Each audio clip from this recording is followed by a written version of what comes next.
mesmerizing every way. You keep me in a state of daze. Your kisses make my skin feel weak. I'm always melting in your heat. Then I soar like a bird in the wind.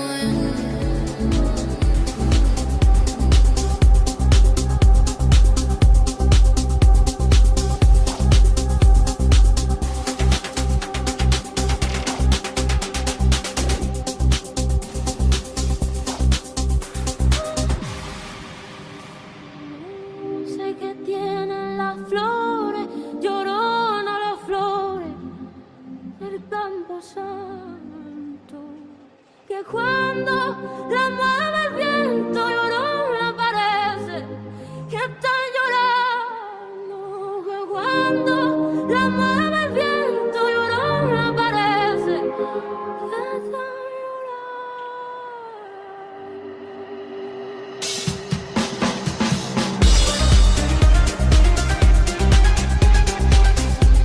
cuando la mueve el viento,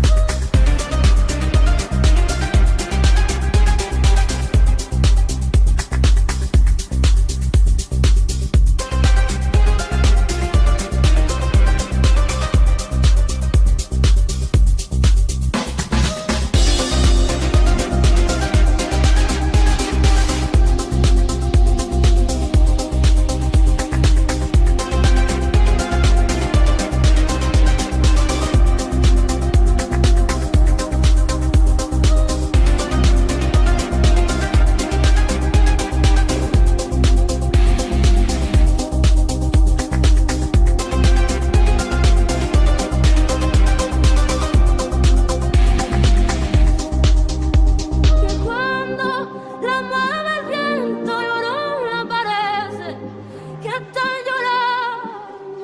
Que cuando la mueve el viento, llorona parece que están llorando. What's up, Bandidos? And we're live. Happy Saturday, February 25th. And we are going to get into a build lab today. Today, we're going to be focusing on more close quarter combat. But this time, we're going to be toying around with a very powerful backpack talent that you really don't see a lot of people using. But it is strong in the ranges that we're going to be playing today. And that backpack's called that backpack talent, I should say, is called Versatile. And that'll be the focus of today's builds. Let's go.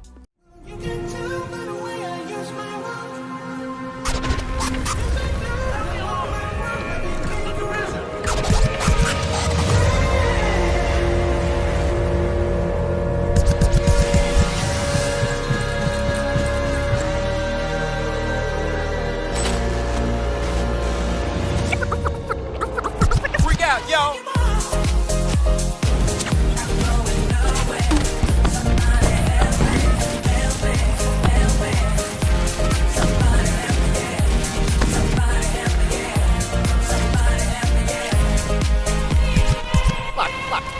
Watch this.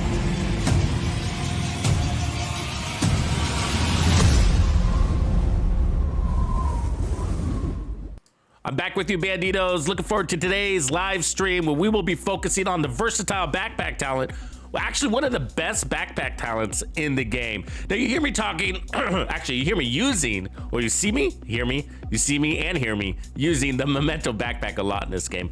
And that's because, I don't know what guys, it's the best exotic in the game, just hands down over even anything else, even over the weapons. Probably at this moment in time it is. And it's a very useful backpack. It's, you know, and I gotta say, especially for my gameplay style, because I do a lot of out of cover stuff, I do a lot of heroic stuff, I do legendary stuff, and it just works really well across all of that content. And I like to push and play fast and play aggressively, and that thing has short-term and long-term buffs, and so it's just really good for the way I play.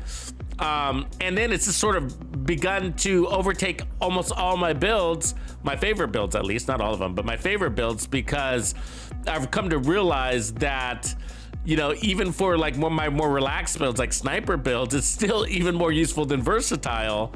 I'm not versatile, than vigilance in those cases, because it gives you so much more than just damage. It gives you all the heals and stuff like that you need, right? So there's very few backpack, the point of me bringing that up is that there's very few backpack talents that can overtake the utility of the Memento backpack. I mean, it's really got to offer a lot, right? And so, and lately I've been really, you know, really making an effort to put together builds that are not using the Memento, and just kind of saying that obviously the Memento will work great with this build, but here's a look at a build without the Memento. Like yesterday, this morning's build. Speaking of, there's a new Lady Death build. It is pinned to the top of the chat. Really good build, really fun, and you gotta watch it. It's does really well in heroic content, and it just allows you to move really fast and take advantage of the backpack talent and all the buffs.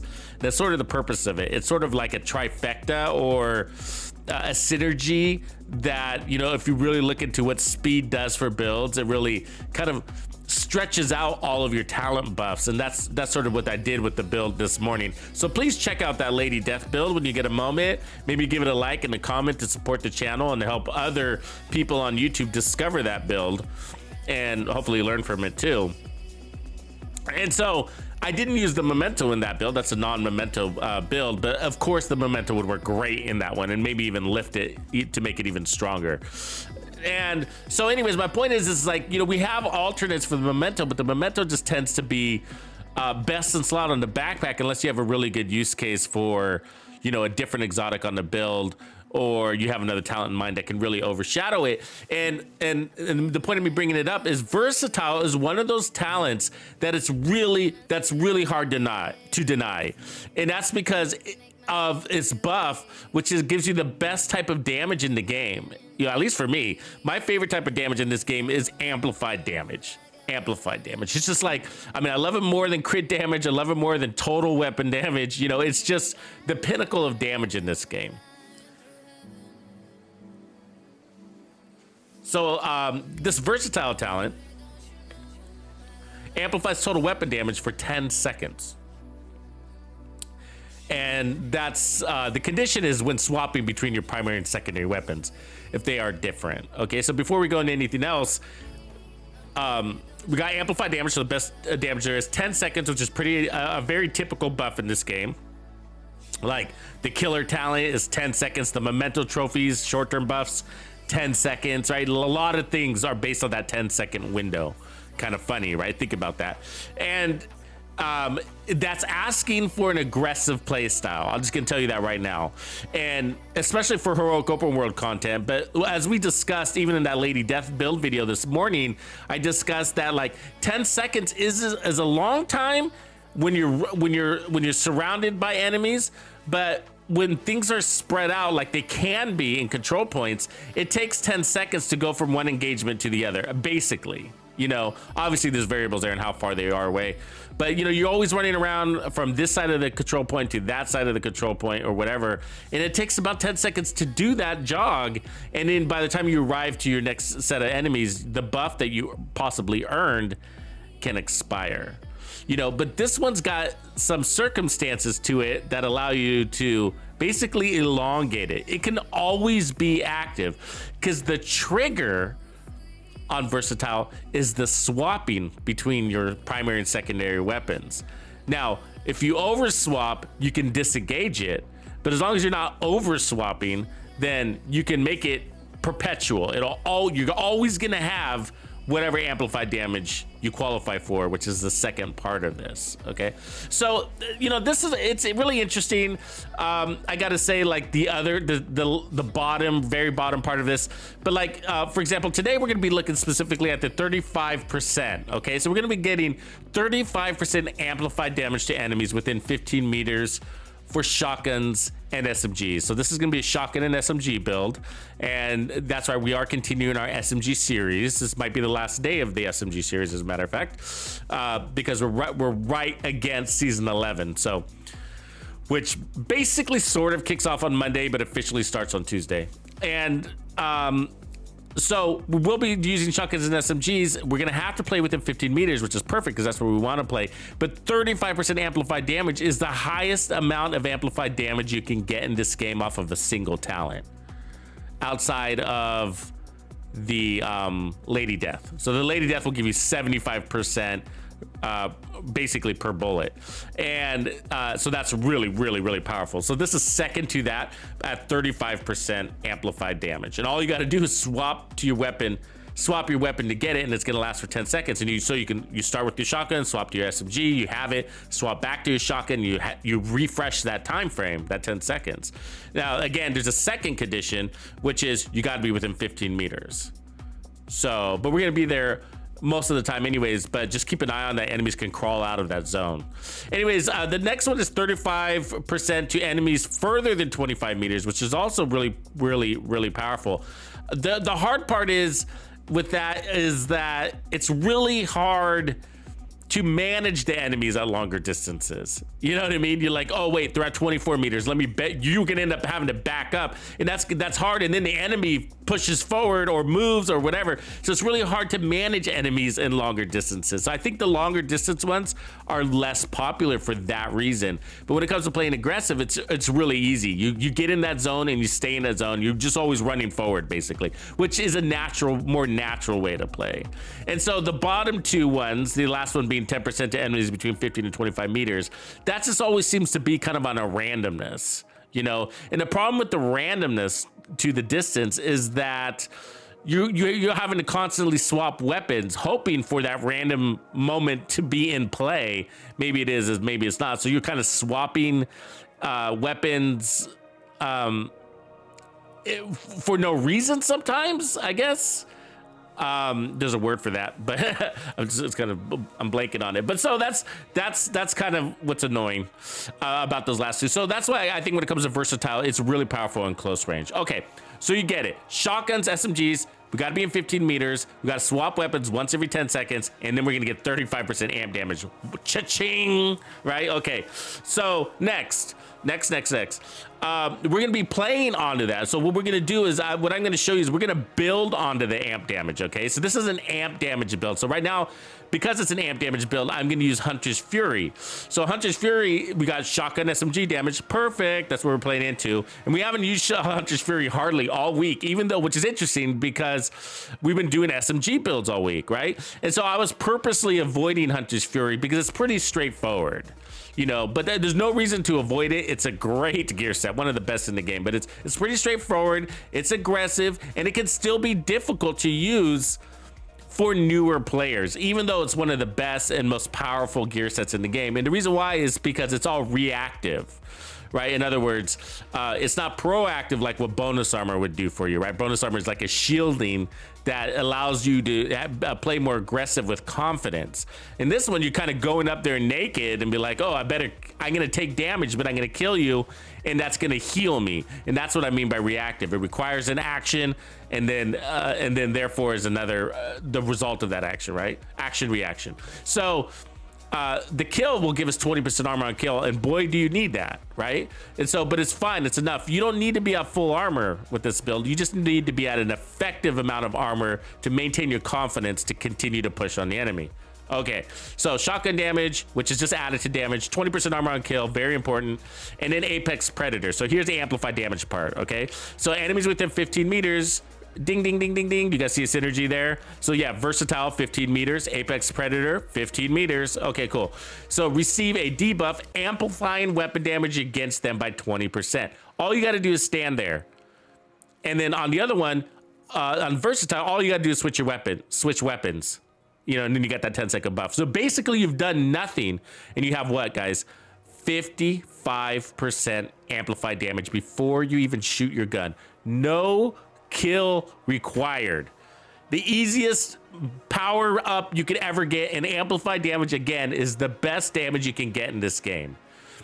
So then when you kill a debuffed enemy with your weapon, you disorientate other enemies. So there's a status effect. They're very important. Status effects are a way to, I guess, mitigate damage to yourself. It's a form of defense, okay, to help you be more offensive. But it's only within 5 meters and amplifies weapon damage by another 5% for 10 seconds. Oh, there's that 10-second number again. Weird. Everything's 10 seconds in this game. Why? Because the devs know that you have to play aggressive to keep that 10 seconds rolling, okay? Or to make use of that 10 seconds. So that's why when you see a 10 seconds, it's saying be aggressive. Be aggressive. Okay, it's stacking up to 5 times, okay? And so on the surface, that looks like that's 25% more amplified damage, and but it's actually more because it's amplified damage on top of amplified damage. So it's multiplying itself. It's actually more.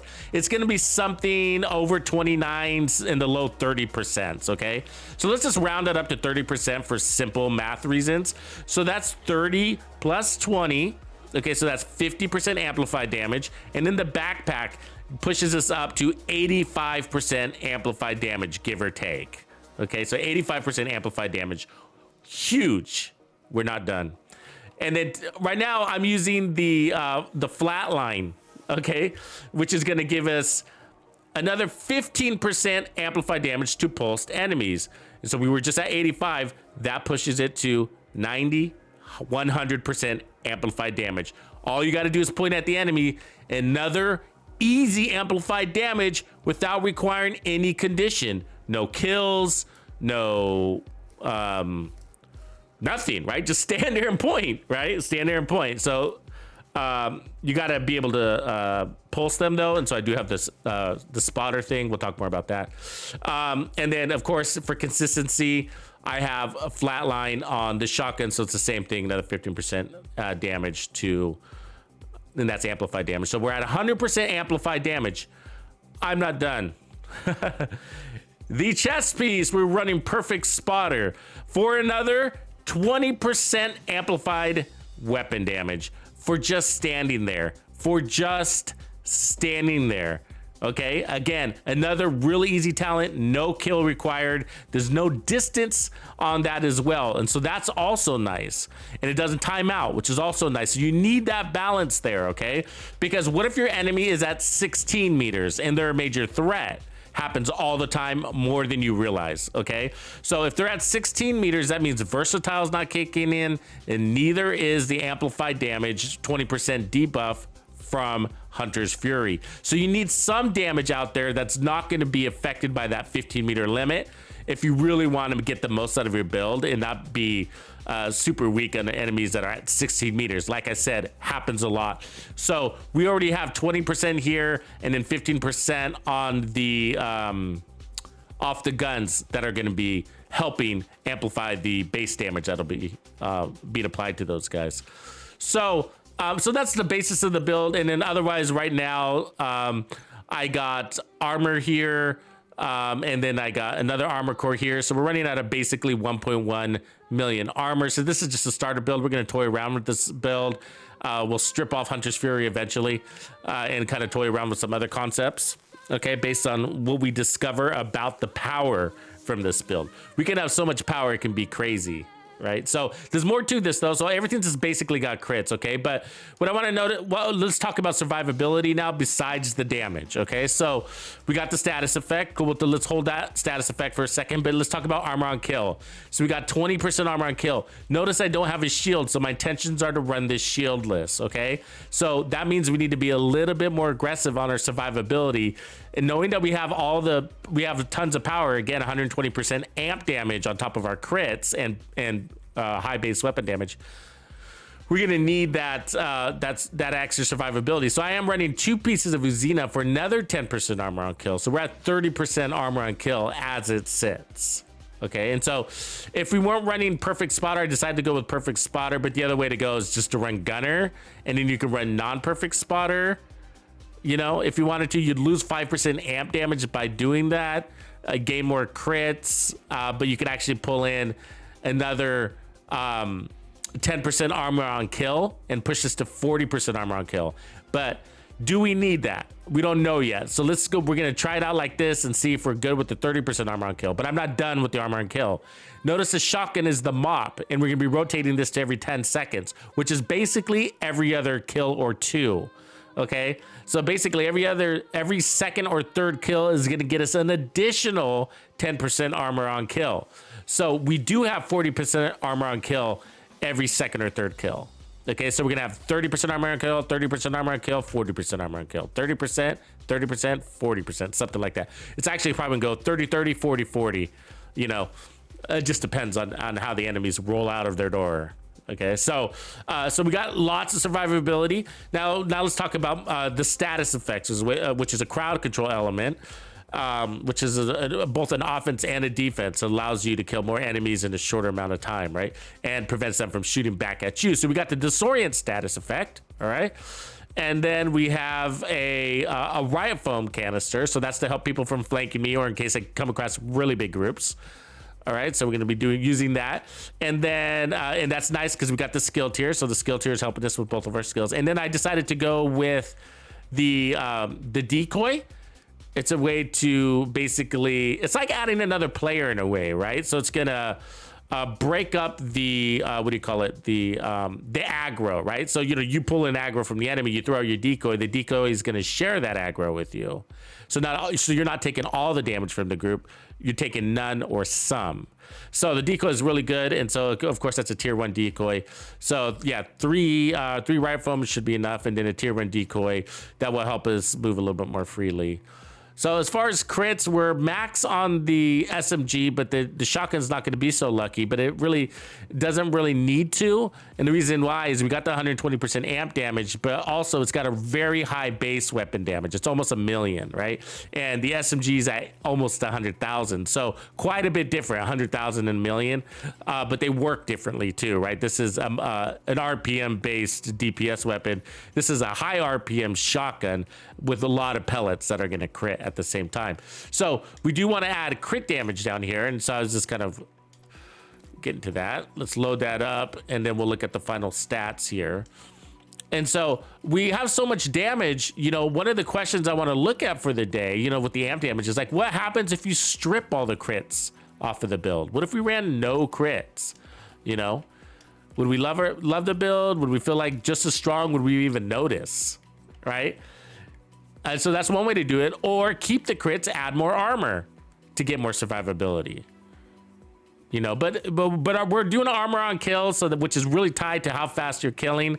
So a lot of armor is not going to help a lot here because we don't have bonus armor and we don't have regen.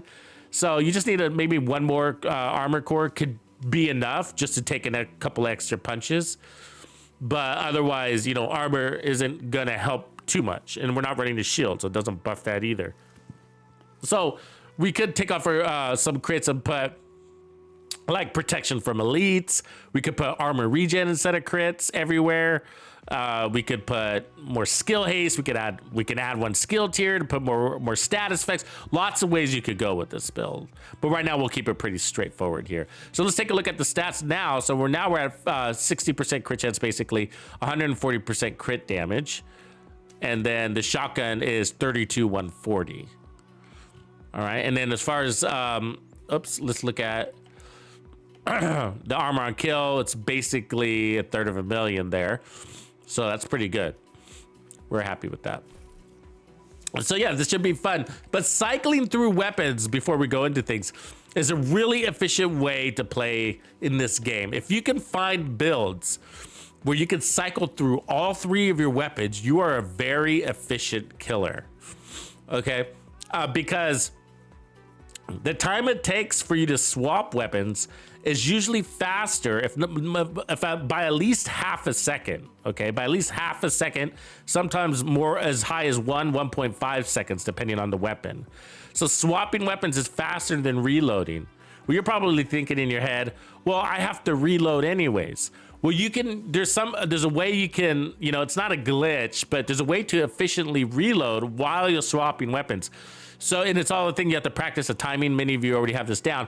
But if you can swap weapon, if you can hit reload, tap reload right before you swap weapons, then it'll reload that weapon during the weapon swap. So when you cycle when you go all the way through, so you start with the SMG, you hit reload, swap to your shotgun, use your shotgun, hit reload, swap to your pistol, and then cycle back to your SMG, you'll find that your SMG will have full ammo when you get back there, although you did not witness the reload. So many of you are already doing this, maybe by accident, maybe intentionally, but that's how you cycle through weapons and kind of sort of skip the reload. And that's where versatile really adds into your DPS, because there's that mechanic. Okay, so it improves your DPS, not just through the amplified damage, but it's encouraging you to exploit that mechanic. One of the things that you have to think about, okay, and a lot of people don't, and it's okay if you don't, but if you want to get the most out of your build, you want your talents to line up. So you don't want a talent that expires if you switch over, because then it's sort of like you're diminishing your return off of that amplified damage. Let me give you an example. Let's just say this is the Dark Winter, right? So the Dark Winter is on the left. Perfect killer, great. You got 50% crit hit damage for 10 seconds. You got to get a kill to do that. So let's just say you switch to this weapon, you get your amplified damage, you get your kill, you activate killer, and then you switch to your shotgun. You just deactivated killer.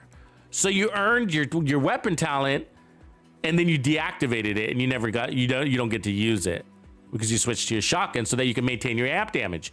And you would want to do that because what's stronger, the amplified damage or the 50% crit damage? 35% amp damage, 50% crit damage. The amplified damage is stronger, should be. So you want to switch. So you got to think about your talents. So what talents can I have on my guns that when I switch, they're not going to deactivate? And you got lots of options there. Got lots of options. So Optimist, you got Strain, you obviously Flatline, Measured, and so on and so forth. But yeah, so just pay attention to that. If there's a timer on it, if it requires kill, then be weary of those things. So anyways, everything, we should be good to go. So let's just go give this a whirl and see how we do. It's a pretty good map. I'll show you what we're up to for farming. But backpacks is in the southwest, which is huge. We love farming backpacks. What's up, everybody? Twisteracos. What's up, man? From Greece. Right on. I'm chiming in for Greece. Hopefully you don't have any long distance charges. What's up, brother? Huds! Grumpy! Blue Devil, what up, man? All right, that's the build. Should we see it in action? Can we survive? Okay, it's gonna take a little bit of getting used to. Every build's got a mechanic system to it, right? And you gotta get used to it. So yesterday we did a really good stream. I actually came up with some really cool builds. I encourage you guys to, if you missed yesterday's stream, to rewatch that. We came up with some really good deflector shield builds. I actually like the one we ended up with in the end. The Liberty one with the protection from elites ended up being really cool. And we used Brazos with that, so it was actually a first ever for me. I mean, I haven't picked up the deflector shield in a while, but it was pretty cool to use the Brazos set as part of that. Okay, so here's a perfect case. So actually, I'm not gonna kick off the. So all we gotta do is stand here. Now I'm gonna switch weapons. Oops, that's my decoy. Shooting my decoy. Switching weapons, and so I reloaded right as I did that.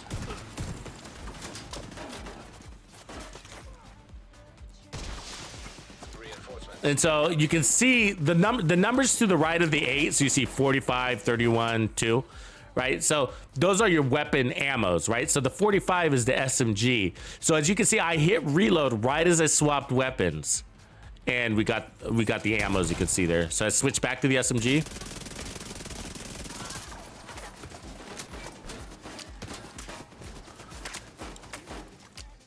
Throwing out my decoy.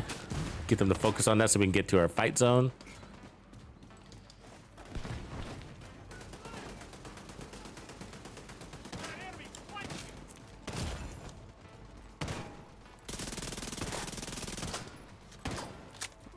Okay. Better heal up. So I do wait till the last second to switch to make sure I get the most out of my timer.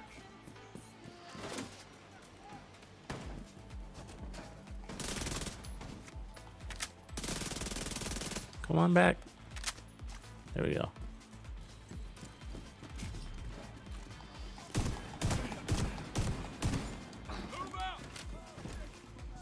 Switching again.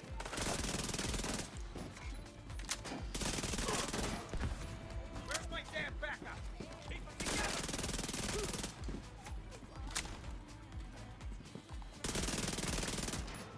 Switching again. So I reloaded. Look at the number below. You see the reload? Heavily armored hostile detected. Switching.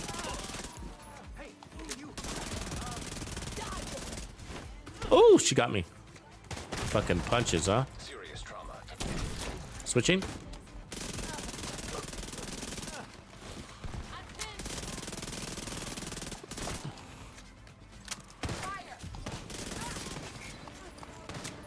Switching. There we go. First wave done, basically. It's got a couple enemies left. So very effective. You don't want to be caught in the open a lot, of course, because we're playing really in tight and without a shield. And, you know, I think we could, we don't have a ton of resistance, and you could see that in there. And that's the high risk, high reward, right? That's the high risk, high reward. I mean, you really need that kill. And, you know, you hear, and, you know, this is part of my discussion, like I've been saying about Hunter's Fury. It's a really good set. And one of the interesting things is, you know, it's a set that is so good that it's even used by solo speedrunners, by group speedruns, you know, just, you know, people that know what power is in this game. And you hear a lot from the community, from people that maybe suggest that they know a lot in this game, say that the memento isn't good for groups, right? Like the memento is not good for groups because you have to compete for kills, and, you know, it's not maybe efficient to get your memento trophies or whatever. But what's really interesting is that what they don't think about is that the Hunter's Fury is basically works on with the same mechanisms, right? Like, you put yourself out there, and if you don't get your kill, you're screwed. You're not only not getting your very important heal, that it's important because you sacrifice your body to get that kill, and then a group member takes it away from you.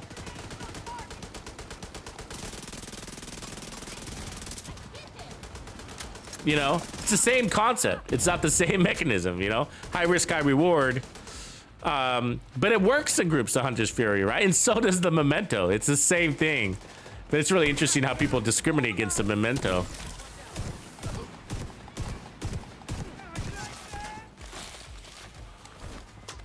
But not Hunter's Fury. Hunter's Fury is even riskier, though, because it's more than just being out of cover, technically. It's also being within 15 meters, where oh god, got my caught in that one. Oh, I didn't mean to switch. Shit, I disengaged that, but I need the armor kill.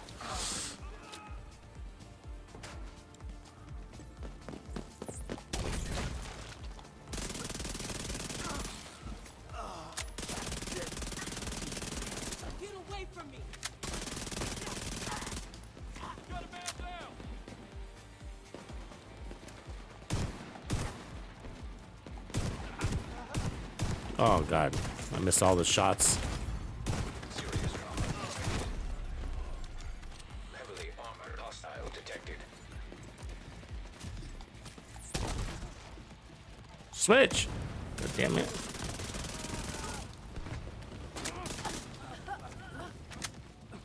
What's going on back here?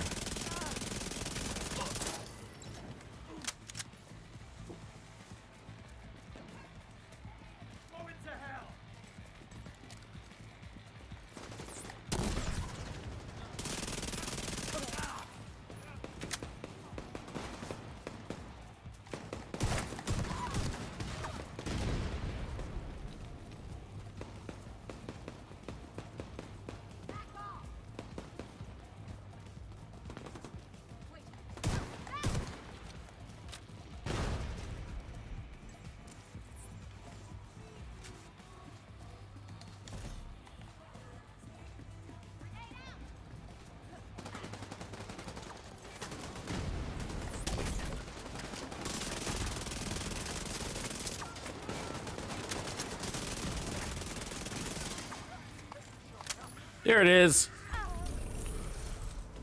So obviously there were some dangerous moments in there where we got really close, missed a few shots, and I was like, ooh, I better hurry up and get this kill, take a little bit of damage to the back, multiple enemies, but very good build. So as you can see, you got all the power that you need and the damage. I mean, all the power and the survivability to be able to play out of cover without a shield.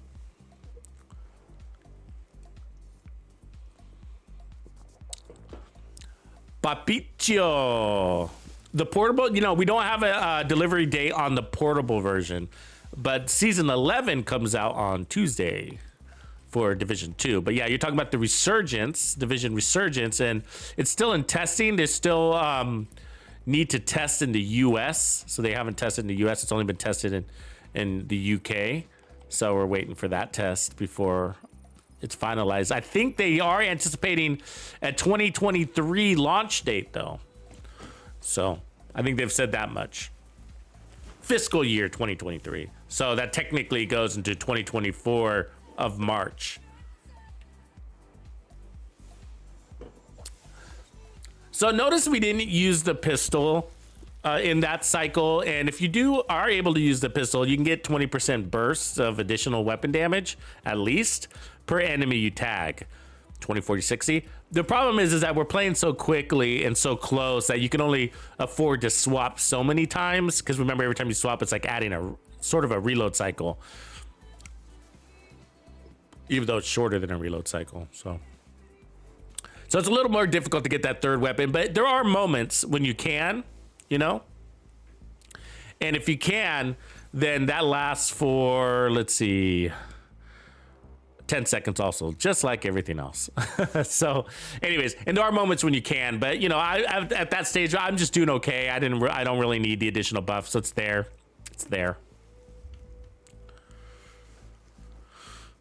I imagine they will go iOS. I think just for testing, it's all on Android, and I'm sure it all has to do with approval processes. I don't know. Let's get this real quick. Supply room access unlocked.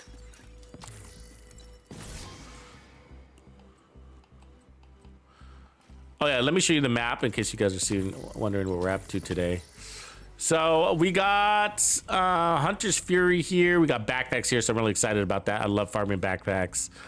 We got Brazos up here, Rigger, RNK, Golan, Grupo if you need some good Grupo, and gloves. So gloves isn't bad.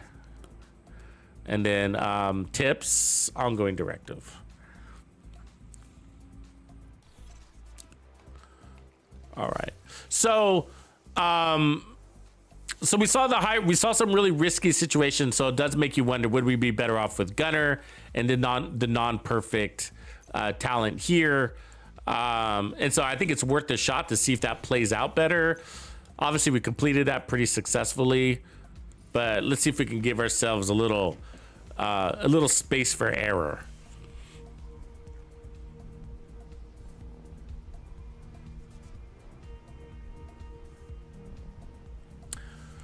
Official patch notes, I think, you know, I can pull them up right now. Let me see here. I mean, we got some notes from the maintenance the other day, but they were just a couple.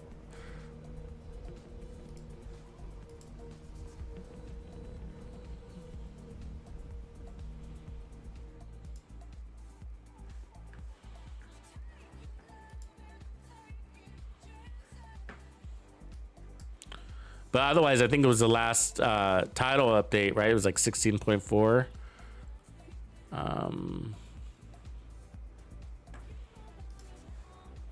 Yeah, otherwise, that's all I see.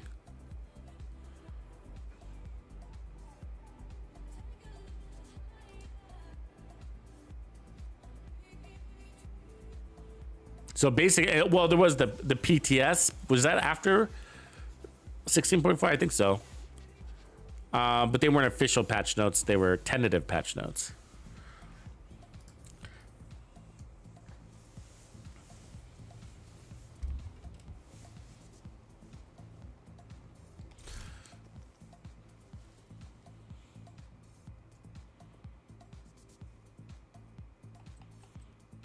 All right, so that's what we're gonna test. Let's So with that, we'll have to change. If we get rid of gunner, we're gonna have to change our weapon talents, and I'm okay with that. But what else could we run, right? So we got strain, but our weapons are pretty fast. I mean, it would be cool. The good news about, like, if we get rid of flatline amplified damage, like if we get rid of that, the good news is that we can go with a weapon that has a higher base damage, and I do like that. You know, because you know it's pretty light on its toes, that vector. And you can feel the difference, like the difference between flatline and, for example, killer. You know, that's a big difference in damage. Which is more, 15% amp or 50% crit? And it's the crit. You know what I mean? So I feel the difference there when I'm not running when I'm running the vector and not running killer, because I use killer a lot with the vector, and it pays out, and you need a big payout with these vector weapons. These, You can't be any low-base weapon geek off damage. the street. Gotta be handy with the steel, if you know what I mean. Let's see what else I have. Gary Orlando, appreciate you, man. Shout out to Gary for joining the Players Club. Thanks, bro. Thanks for supporting the channel. And welcome on board. Quinn Jersey, what's up, man? So yeah, so like, for example, the right? I mean, that one takes a laser pointer, but we have these other weapons, like they, as you can see, they're a lot stronger, and that can help, right? That can help in exchange for lower RPM, but RPM is not really our issue here. So like the MPX, I really enjoy the MPX actually. It would play nicely here. And so we could use perfectly measured, and you know, so if we get rid of the laser pointer, then it does give us some other options. And you know, we can at least test that out too, right? So anyways, let's give this a quick whirl. So we're gonna go over to gunner, and what we're gonna do is make sure we got shotguns and SMGs, and we're gonna pull this on. Again, the purpose is for two reasons actually. One is we're gonna get that 10% armor on kill. We also get faster reloads and faster RPM on kill. Okay, so you get that. And so the other thing is it's gonna give us the Banshee Pulse, which is another status effect. So, and it's an easy one to deploy, and so we're gonna use that. And the question is, you know, riot foam, decoy, you know, let's go ahead and do double status effects instead of the decoy, even though the decoy is amazing. The decoy is amazing because it allows you to get into a position. You know, that's what I really like. Or escape if you need to. Okay, so we got rid of that. So what we're going to do is now get rid of this. Well, I guess let's just keep it for now. The extra 10%. Let me put this crit chance on here. Hold on. So we're at 60. This would be crit damage. There we go.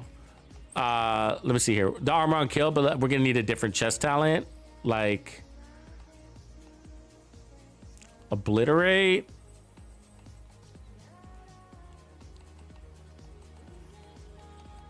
See, do I have another Uzina chest? I should. Let's go back to the thingy thing. This thingy thing. Stash. Chatterbox probably does do the best HUDs with Hunter's Fury because it's got that status effect, which is also kind of saves you some time too, because it is missing a damage talent. It's all our RPMs and skip reloads, which is great, but it needs that extra oomph, and Hunter's Fury will definitely help you do that. But no, we've been using it this week. Actually, we used it on a few builds, but I still got to say that, yeah, Hunter's Fury is probably the best way to go for that gun.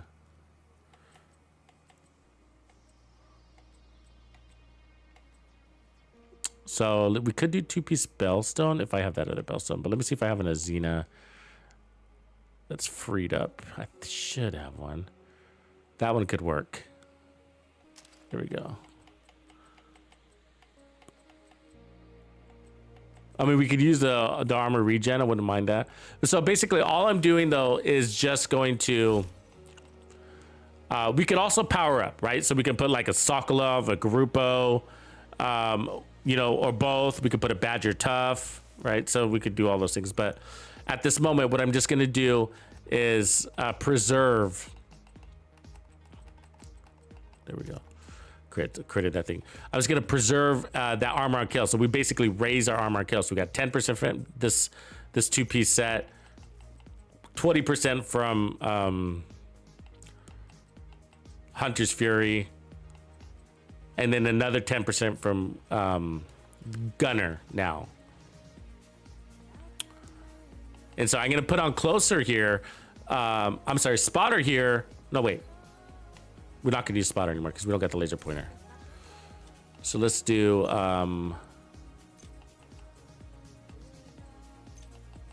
actually, I wouldn't mind looking at Glass Cannon.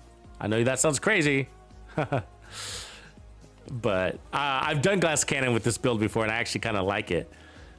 But I know not many people are gonna try that. So let me see here. We got a few options. So we can go Obliterate, of course. Doesn't work super great with shotguns, but Gunslinger is also a good way to go. So Weapon Swap is gives you increases total weapon damage, so that's good. By 20% for 5 seconds is pretty short, but that'll give you a quick little burst, and it's easy to. It obviously aligns with our backpack, so it's actually a pretty common combination to see Versatile and Gunslinger together. And I never use Gunslinger, so it's like a good opportunity for us to showcase this. Actually, this is damage. I'll recap here. Oh, that reminds me, like if we want to get rid of the mop, we can run the Scorpio is actually good with it. Oh, I don't have it here. But the Scorpio works with this too, right? And the Scorpio is pretty strong. A little bit higher base weapon damage than the mop, if we look. So I did bring that along. So 902, oh, it's basically the same actually, 902. So, but the Scorpio would give us an additional status effect, which could be cool. So I'll bring it along just in case. I feel like that's useful. And then I do have the Chatterbox. The Chatterbox is more of a weapon you hold on to, but we do have the Cold Relations also. We got Emmeline's Guard. You can pull in more armor on kill that way, 10%. And then I'll pull in the Apartment, and we'll call that good. Okay, so now we got to change our weapon talents. So let's go ahead and get rid of the Vector, and then I'll put on the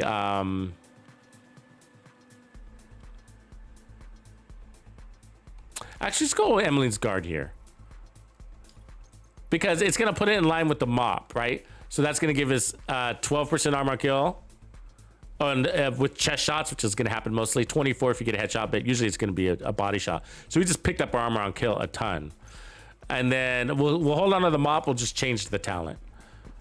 And so probably Optimus. I like Optimus on these shotguns. I'm not a big fan of Optimus, but I do like it on shotguns. Like the Tsunami. You can also do close and personal, but this is pretty easy. You're gonna pull through your whole mag anyways, and so you're gonna get to that 30% weapon damage pretty quickly. So, all right. So we got talents that don't expire. Well, technically preservation does, but 5 seconds is pretty short, so we're usually pretty okay there. But just so you know, if we swap over while preservation is active, you're gonna lose whatever remainder didn't heal. So just keep that in mind. It's usually not a problem. And then we got the armor on kill there. So 10% armor on kill there, 10% armor on kill there, 20% armor on kill there. That brings us to 40% plus that, which is 50%. And then when we kill with this, it'll be 52%. And then the chest piece talent, we now got to Gunslinger. So the last 5 seconds, same thing, swap weapons, which we're gonna be doing anyways because of Versatile. So let's see how we like this. And of course we got the new status effect talent there.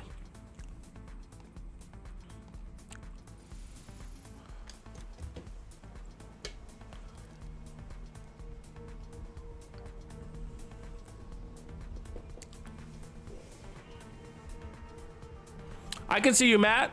You're not banned. Why would you be banned?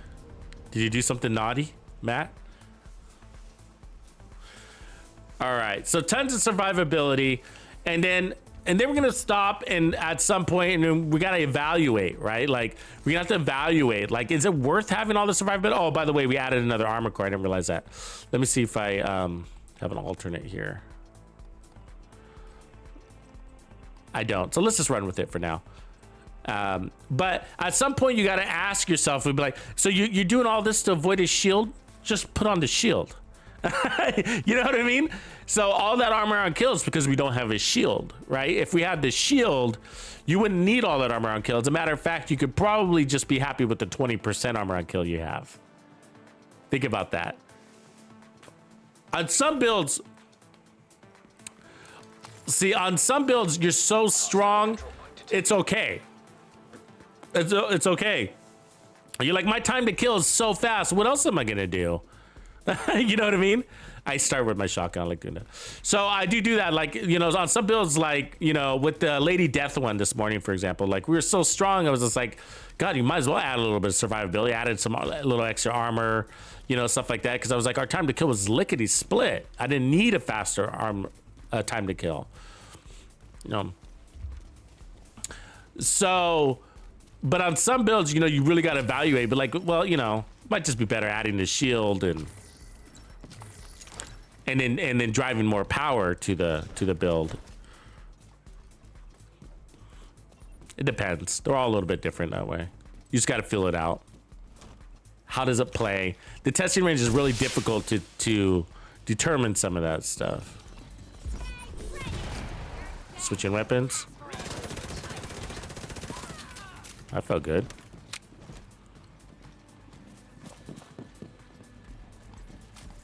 Switching weapons. I thought I did.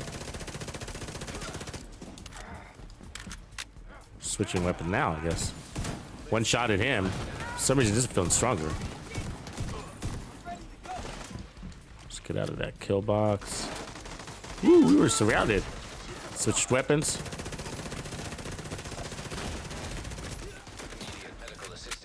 Took a lot of damage there while that was happening.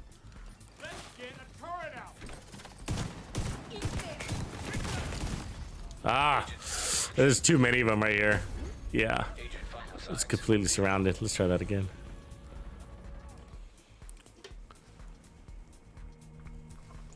The reality is I should have status affected him before I went out there. Like right here.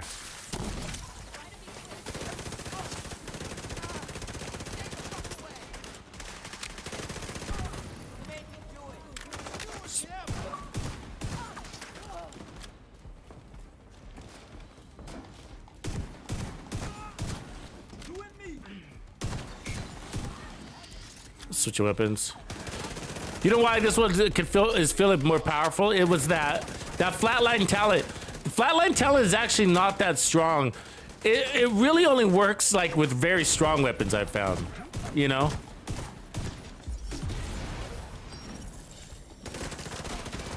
I mean, like on the Kingbreaker feels amazing, but when you put flatline on other weapons, I've found it sort of disappoints me. Anybody else feel that way about flatline? I think like flatline like just needs a really good base weapon damage.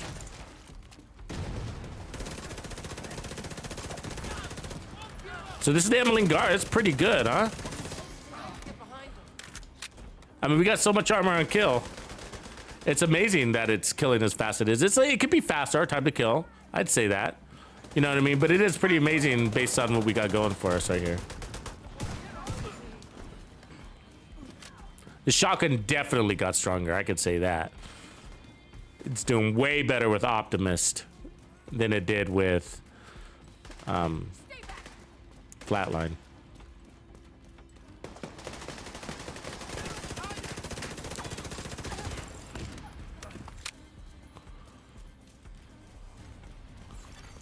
Detecting additional hostile contacts.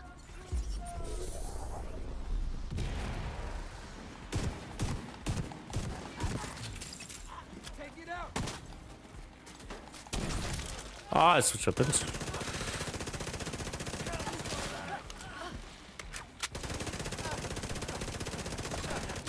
Ah, dick.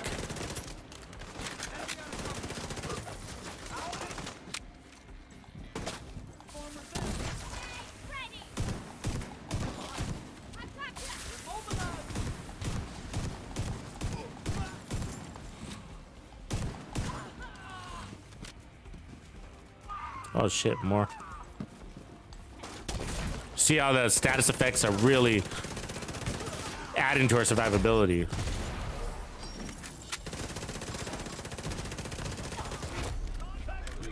Hostile detected. Oh my god, I missed all those fucking shots. Every one of those shotgun shots missed. Every one. That mop does, just so you know, it is a little of a beast. You got it, the accuracy on it for some reason. It pulls hard to the left and to the right. It's like, it shoots like the D50.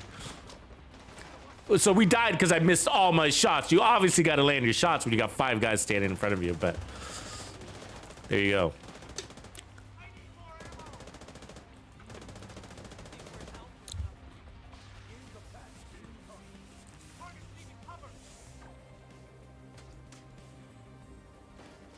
Yeah, Sean, you're right. Like, the chatterbox does feel like really amazing, right? This guy's not gonna fucking save me. So annoying. Agent killed. The problem is that like half of the time you're in these 1v1 situations, and I get you can carry over your, you know, your full max 1400 RPMs to that 1v1 situation, but as soon as you kill that guy with the 1v1, you go back to the one-man buff, basically 700 RPMs, and so that happens a lot. And the problem is like it feels amazing when you got the group RPM buff, but when you don't have that, which is half the fight, it feels like a 700 RPM P90, which sucks without a damage talent. You know what I mean? And so it's just like, it's like, you know, it's just weapons that are like that. Like they feel good when they're on, but when they're off, they feel so bad that sometimes you don't want to. That's the reason why you don't use it, you know? But I love the chatterbox. I do. Everything about it is amazing, you know, but the one reason I don't use it is just because of that consistency of feel. You know, it's just like, oh, I'll just run the Vector. It's not 1400 RPMs, but I'll take the 1200 RPMs. And I love that reload. The auto reload is so cool. When you chain kill with that thing, it's so cool. But it's really disappointing when I stand there with my 700 RPMs on a 1v1 situation. I was like, oh, it just doesn't feel good at all. I mean, it works. I kill him anyways, you know, it's just, it's more of a feeling.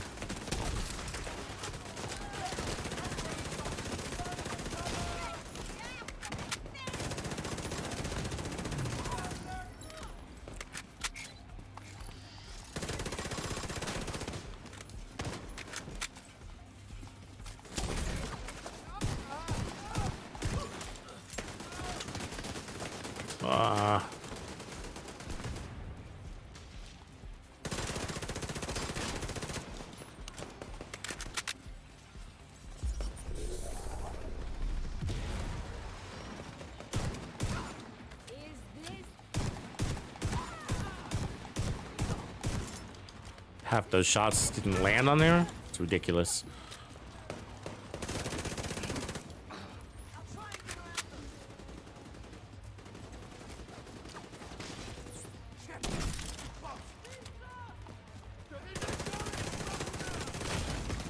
Come on, dude.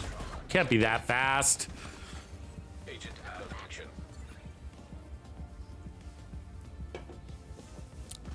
See if it gets me up this time.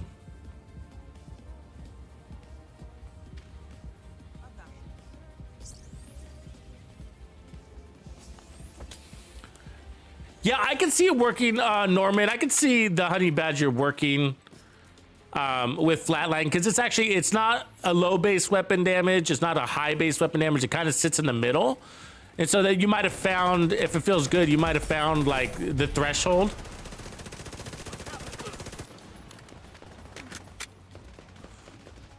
Maybe it's somewhere around there. But like the Vector, I just think that the Vector is just too low base weapon damage Heavily armored hostile detected. for it to feel that great. I guess it'd be fine if like the rest of the build was so overpowered, but I gotta say we're running Hunter's Fury, you know.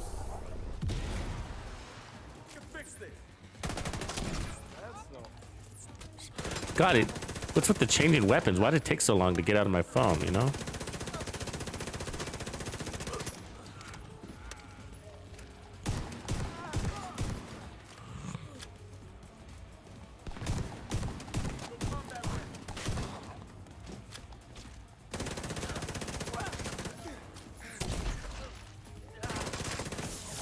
Ah, that's bullshit.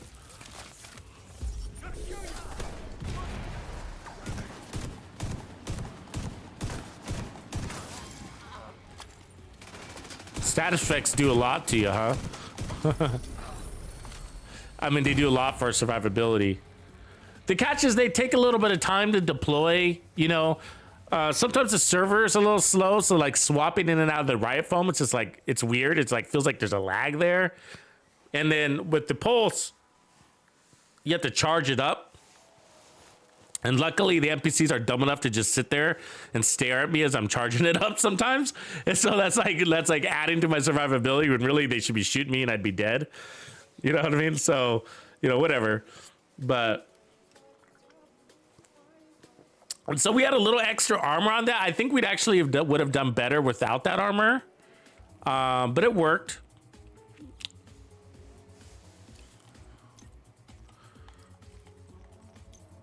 I think we should fix it though. So what I would like to do is, yeah,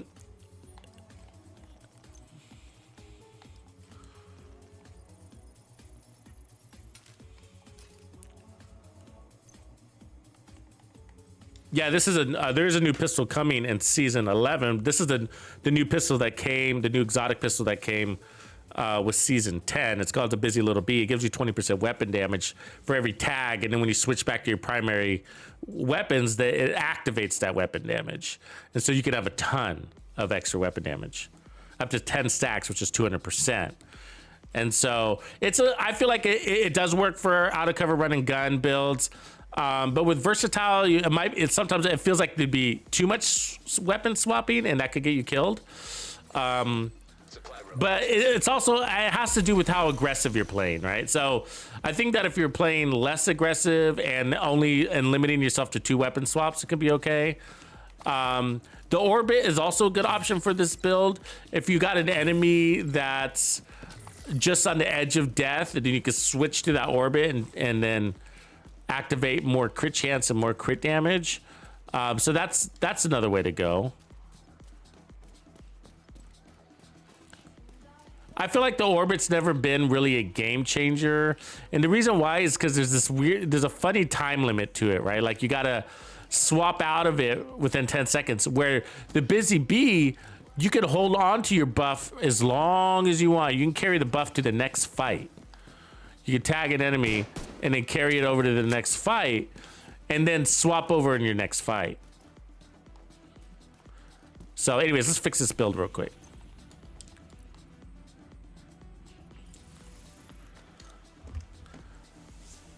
Yeah, new season on Tuesday. Yeah, I'll go ahead and show you guys what's up here. So this is the maintenance that just happened this last week. Actually, let me go back to that, sorry. So in this maintenance, oops. I do this every time. Let me go back to that. Okay, you stay. Are you gonna stay? Yeah, so they did this maintenance last week that basically fixed some server issues, and it was supposed to cancel the Anderson XP exploit. So as far as I know, it did. And then here is season 11. So the season 11 reveal will happen on Monday. We'll be live streaming that here on my channel on both YouTube and Twitch. So stay tuned for that. And then on Tuesday, it officially goes live, and we'll be streaming from the moment it goes live. Probably all day we'll be farming that new rewards track, is usually what I go after in most cases. So I'll be farming the new gear and the new rewards track. So usually for me, that's a mix between like countdown and open world stuff with directives. So there's other things to keep in mind when the new season starts, is that they're going to change our directives on us, right? Hey, compensation cash.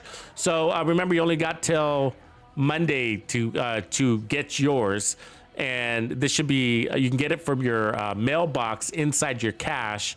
You might have to restart your system or the game. that is, to access that. So keep that in mind. But yeah, so you got these directives. Sorry. So directives here. These change with every season. So we have special ammo, pistolero. I like these actually, though, with this setup here. Cool skills. This is a good combo, all of this stuff. So these are all really easy on some builds. There's some builds that like all of these work, like sniper builds, pistol builds, some rifle builds, some shotgun builds. You can run all 5 directives and like it's not even changing your gameplay. Now for assault rifles and SMGs, like, you know, pistolero sucks. Special ammo can suck too because you get hit with that. And like the outcasts have fire ammo. When you're on fire, you're just screwed. You're basically dizzy and you can't shoot and you can't get cover, you can't climb. Boo. So let's see what directives we get. They've been they haven't added any new directives. So basically what you see over in the summit is what they usually rotate. So the summit, you can have 10 directives. All 10 directives are available there. And so that's what they bring over. They usually rotate just 5 of those 10 for the open world. Directives, what do you guys think about directives? You guys play with directives? Like, I don't really, you know, if you don't need the extra XP, which I usually don't, like unless I'm running a build that like really caters to it, I sort of find it's, sometimes can be just more annoying, more of an annoyance, you know? When you're already fighting enemies that are like super Terminators, directives just don't really add any more fun to the game. You know, it's the fun part that we're really after, isn't it? Challenge, but fun, and the challenge is always there. The challenge is based on your play style. You know what I mean? So being aggressive is amping up that challenge level. And so if you want to throw directives on that, I mean, you can, but then it's also going to take away the fun, and all you got left is the challenge. You know what I mean? So, you know, there's that. There's that. Okay, so one is the Emmeline's Guard worked really well, but this is the question that you got to ask yourself, okay? So how important is it to go shieldless? What up, Base Connor? Oh, that sucks. Countdown crashed 3 or 4 times. People are probably still in there trying to farm it, that's why. It's probably why. What up, Dan Paxton? Good to see you, man. Live.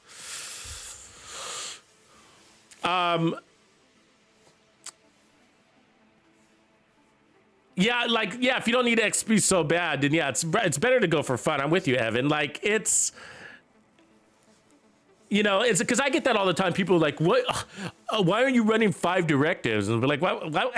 You know what I mean? Like, why would I do that? I mean, my watch is almost 10,000. I got all the gear in the game that I need. I have 4 characters. Resources aren't really an issue for me. Not enough to play with fucking 5 directives. Not even enough to play with 1 directive. You know what I mean? It's just like, the only time that I play with directives are when I'm creating a directive build. When do I do that, guys? Anybody? Does anybody know my channel well enough to know when I put on directives? Global events. So all my global event builds that I make for you guys are always tailored to directives, as many directives as the build can handle. You know, and obviously if it's a skill build, I can be like, look, guys, it's pretty dumb to run a skill build and turn on, we don't have it right now, that directive. What is it called? Not cool skills. Cool skills is not that big of a deal. But what's that one called? Scavenge skills. Like, it's pretty dumb to run scavenge skills on a shield. You guys get that, right? Like, you use the shield once, and then you put your shield away. You can no longer use your shield. I mean, it's just stupid. You know, and people don't get that. It's just like, why are you running 5 directives? I'll be like, because I'm running a fucking shield and riot foam. I use them once, and I gotta go scavenge my fucking, it's pointless. And that's part of the build, right? Isn't it? It's part of the build. And so it's just like, so basically directives can limit your build. Street. Gotta be handy with the I don't steel, know, if you know what I mean. philosophy. That's my philosophy. Rico Muerte. What's up, brother? Appreciate you, man. Appreciate you, bro. Welcome to the Players Club. So you Do you guys get that? Like, so that's the biggest problem with directives. It's not the challenge, you know. I mean, there's the fun factor, so that's important too. But the biggest part of directives, the reason why I don't run them is because it limits your builds, because there's just smart choices and bad choices, and that's how I look at it. And some people don't look at it like that. I'd be like, no, it's not. It's just all about the challenge. So even if scavenge skills sucks, you know, I'm gonna run my skill build with scavenge skills, and it's just like, I mean, the logic isn't there, right? It's just challenge, but it's just like, wouldn't you put on a build that makes sense for the directives? That's what I do. Isn't that what you do for legendary? Is that what we always do? Don't we put a build on that makes sense for the challenge that we're stepping up to? So, I mean, that's more logical for me, at least. And so, like, if I'm gonna run directives, I'm gonna run a build that would be optimal for that particular challenge, right? And so if I'm gonna run 5 directives, then I'm gonna put on a build that does great with 5 directives. I'm not gonna just put my favorite build on just for the sake of being annoyed by this directives for XP I don't need. You know what I mean? And so if I'm going to do directives, I'm going to do it efficiently, like a fucking assassin killer predator. You know what I mean? And I'm going to put on my awesome directive build, which is usually like a Regulus build, or a Mantis, or a Nemesis, or a White Death, or an 1886, you know, one of those builds, the kind of thing. Because you can run all directives, you don't need ammo, you don't need skills, you know what I mean? You can play, you can run and gun, you're strong, you're tanky, you got armor on kill, you got everything, right? So that's a smart way to do directives. I'm not just gonna go put on my assault rifle build and not have fucking ammo. Who does that? You know what I mean? It's just like, who does that? You know what I mean? It's just like, and then get hit by special ammo and then have to hide and takes 2 hours to complete a control point. That's not the point of directives. Why put on directives if it slows you down so much you can hardly clear content, you're always dying, you have to get back up? Isn't the point of directives to get you a lot of XP? Well, if you're moving faster and clearing more content per hour to get more XP per hour without directives, that's the smarter way to go. So, but anyways, I do run directives, especially when a season kicks off. So you'll see me running directives when season 11 kicks off, and you'll see me wearing builds that make sense for the directives. So I'm just not some bobo head that's just gonna run directives for no reason. I'm gonna run those directives because it's gonna help me get up that rewards track faster, but not at the cost of XP per hour. So if I feel like a directive is slowing me down, I'm gonna turn it off. That's it. You know, it's not about my ego or making me look super cool because I got directives on. It's not about that. It's about efficiently farming, you know. And if one directive is slowing me down or annoys me to the point where I have to hide a lot, I'm not moving fast, then, you know, I'm gonna cut it. So, but yeah, so I mostly run directives during global events, but not because I need them, because I'm really creating builds because I know you guys need XP. And so, like, here's a good build that works with these directives: 4 directive build, or 5 directive build, or 10 directive build. Sometimes we come up with those. Oh, okay. Sorry, that was a tangent. Directives are good. I'm not saying that they're not good. I'm not saying that I don't like the challenge, and I'm not saying I don't like the extra XP. I'm just saying I don't like it at the cost of, like, it not just making sense. You know what I mean? And so for me, the build has to go with the directives, and because of that is why I don't run directives all the time. It's because I don't want to be limited on my build. I want to run whatever build I want. You know what I mean? And it annoys me to have to, like, run a particular build just because I have to run directives, you know? So anyways, so, okay, here's the deal. Okay, going back to the build, guys. So here's the deal. Do we, good night, Jerry Orlando. Peace, brother. Is this worth it? Okay, so one of the things is having all this survivability. This is a real question, okay? And I'm probably gonna do a poll, you know, because I don't really have a preference. I know what my answer would be, but I want to put, is no shield worth it? Okay. So I'm asking the community here, creating a poll. Give me a quick second to set it up for Twitch. YouTube, you are good to go on that.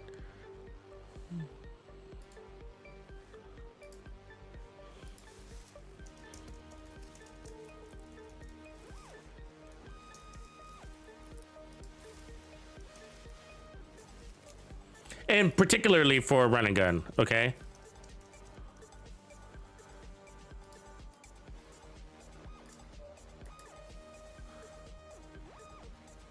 Okay, so I'm really talking about run and gun. I'm obviously no shield is worth it for a sniper build.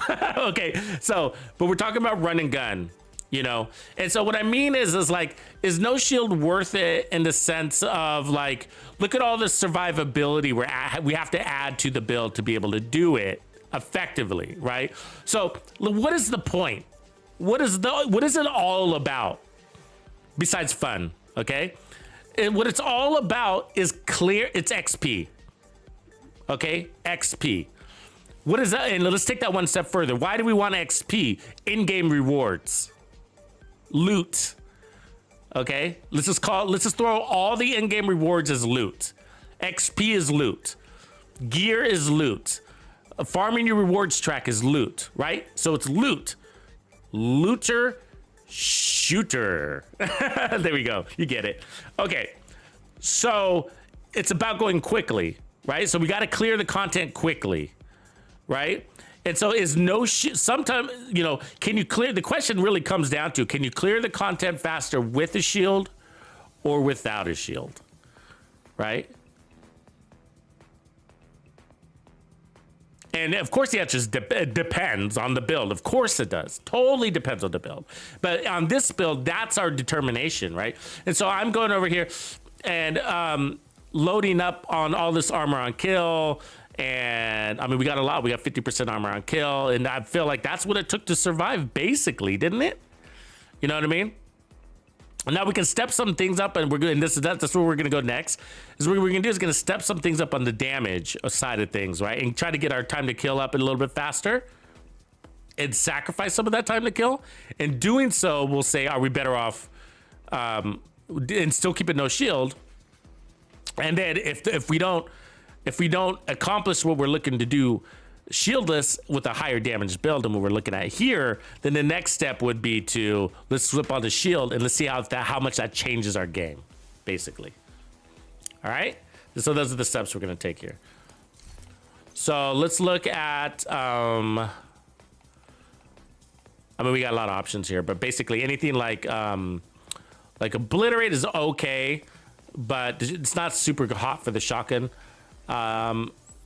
And so we could stick with the same chest talent, it's not a problem, but we need to put it on like a Cheska or a Grupo. Did I already have the Cheska on my chest? I think I did.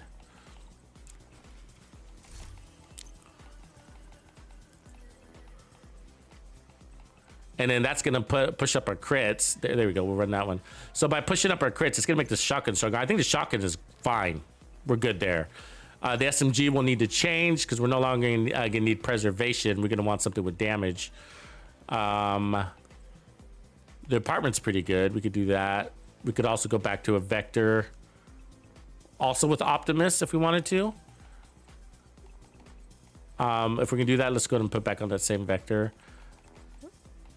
We could also do the MPX with Optimus. That wouldn't be a bad one, actually. Let's do that. It's got a higher base weapon damage. Let's see if we can pull that off. Actually, the MPX with strained would work. Let's do that. Because it's got the right RPMs where strain would work. So that's gonna get us more. At 850, I find 850 is great.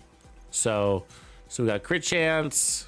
We got crit chance. Let's put on more. Actually, we're gonna need crit damage here. And that's because we got Cheska now. Oops.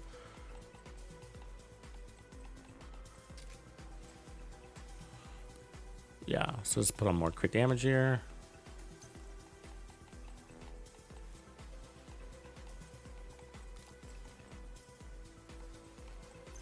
I don't think we can do anything with that.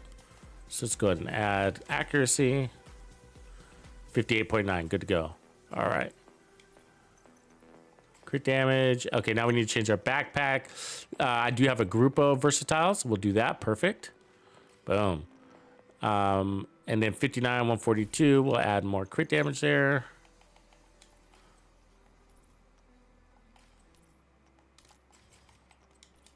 More crit damage on the chest.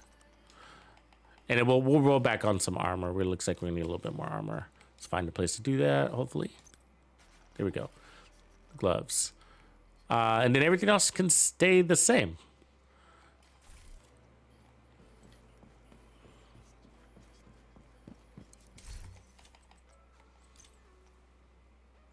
So the chest, we'll go ahead and put on Gunslinger. That's where we were before.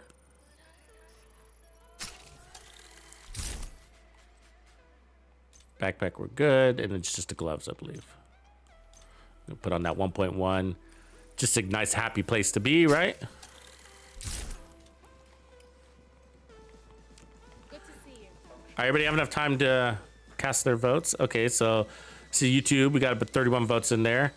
74% of you are saying that it's worth it to go shieldless and to add on the extra survivability to do so. Okay, that's cool. We'll continue to head down that route. Let's see what 100%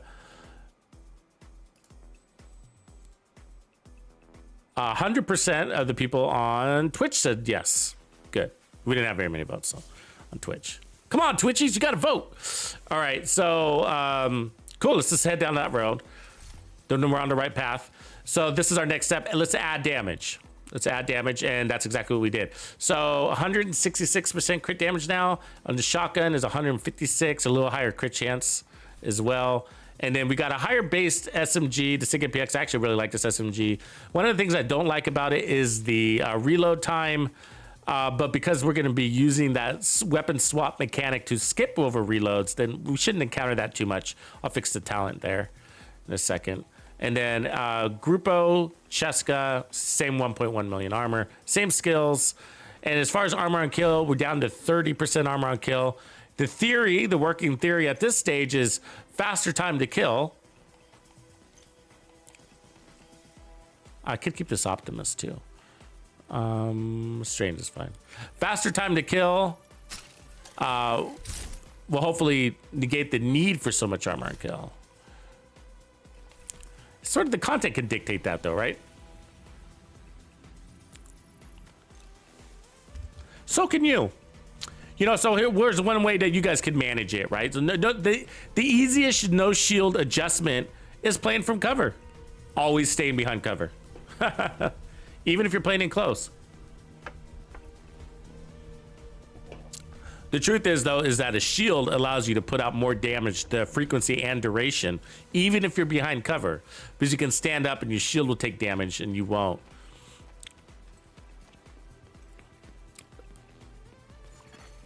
Hostile control point nearby. I got a lot of builds that work really well without a shield. Most of them involve bonus armor.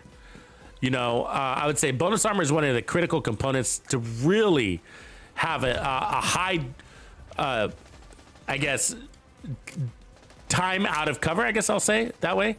You know, if you really want a lot of time out of cover and it's just like without additional pressure, which would be the second element, bonus armor. Bonus armor does that for you.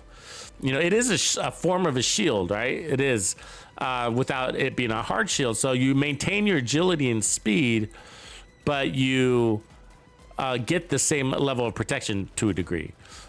The reason why we're not running bonus armor now is because of the really the backpack talent, right? All the bonus armor in this game is basically comes from backpack talents, unless it's Heartbreaker. And there's a couple of exceptions, you know, like the Ninja Bike knee pads will give you a little bit, you know. Notice that's much better time to kill. You can see.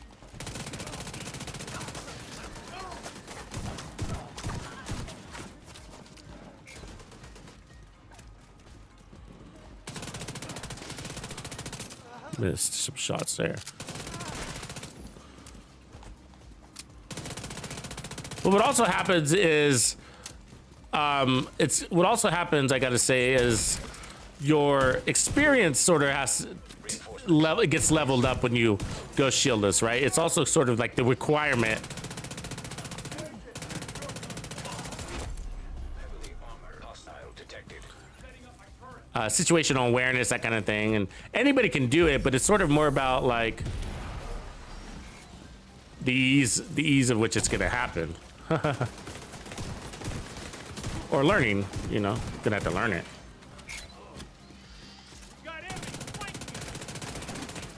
But my first impression on this is I like it better.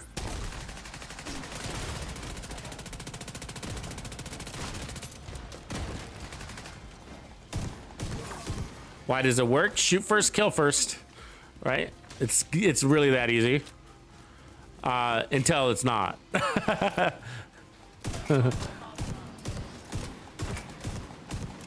God, why won't you die?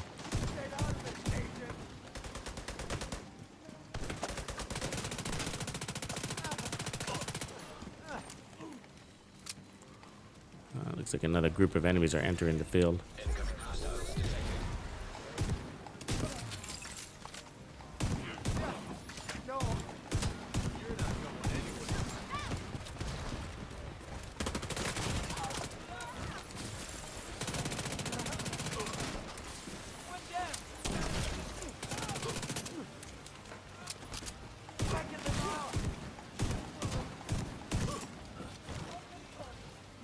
Reload, dude.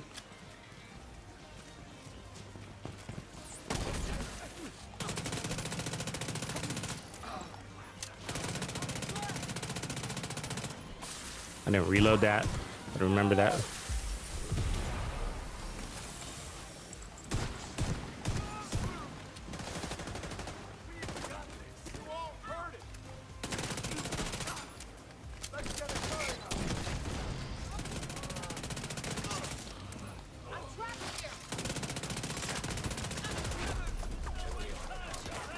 Shit. Bad place to be.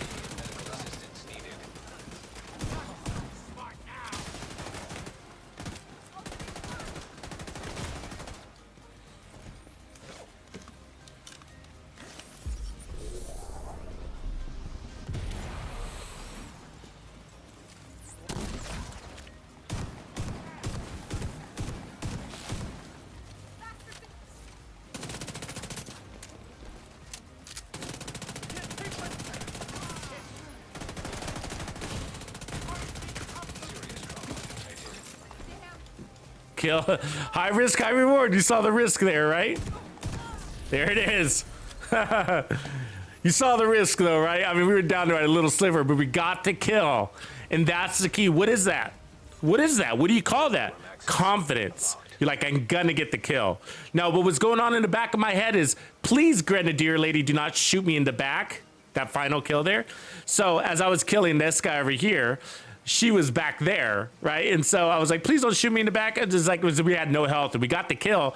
And I was like, oh, thank God. And so the kill gave us our armor on kill, which like gave us the confidence to step up to her, finish her off. So good, perfect encounter, right? We didn't go down once, right? So we lowered our armor and we lowered our armor on kill, yet we survived the same, if not better. Right, in the last one, I think we went down once, but let's just call that a fluke, right? Statistically irrelevant. The point is that we did it the same. We completed it and whatever. And so, but our time to kill went up, so it was a shift. It was a shift. We accomplished the same goal. So there's no right or wrong answer there. It goes to your experience level.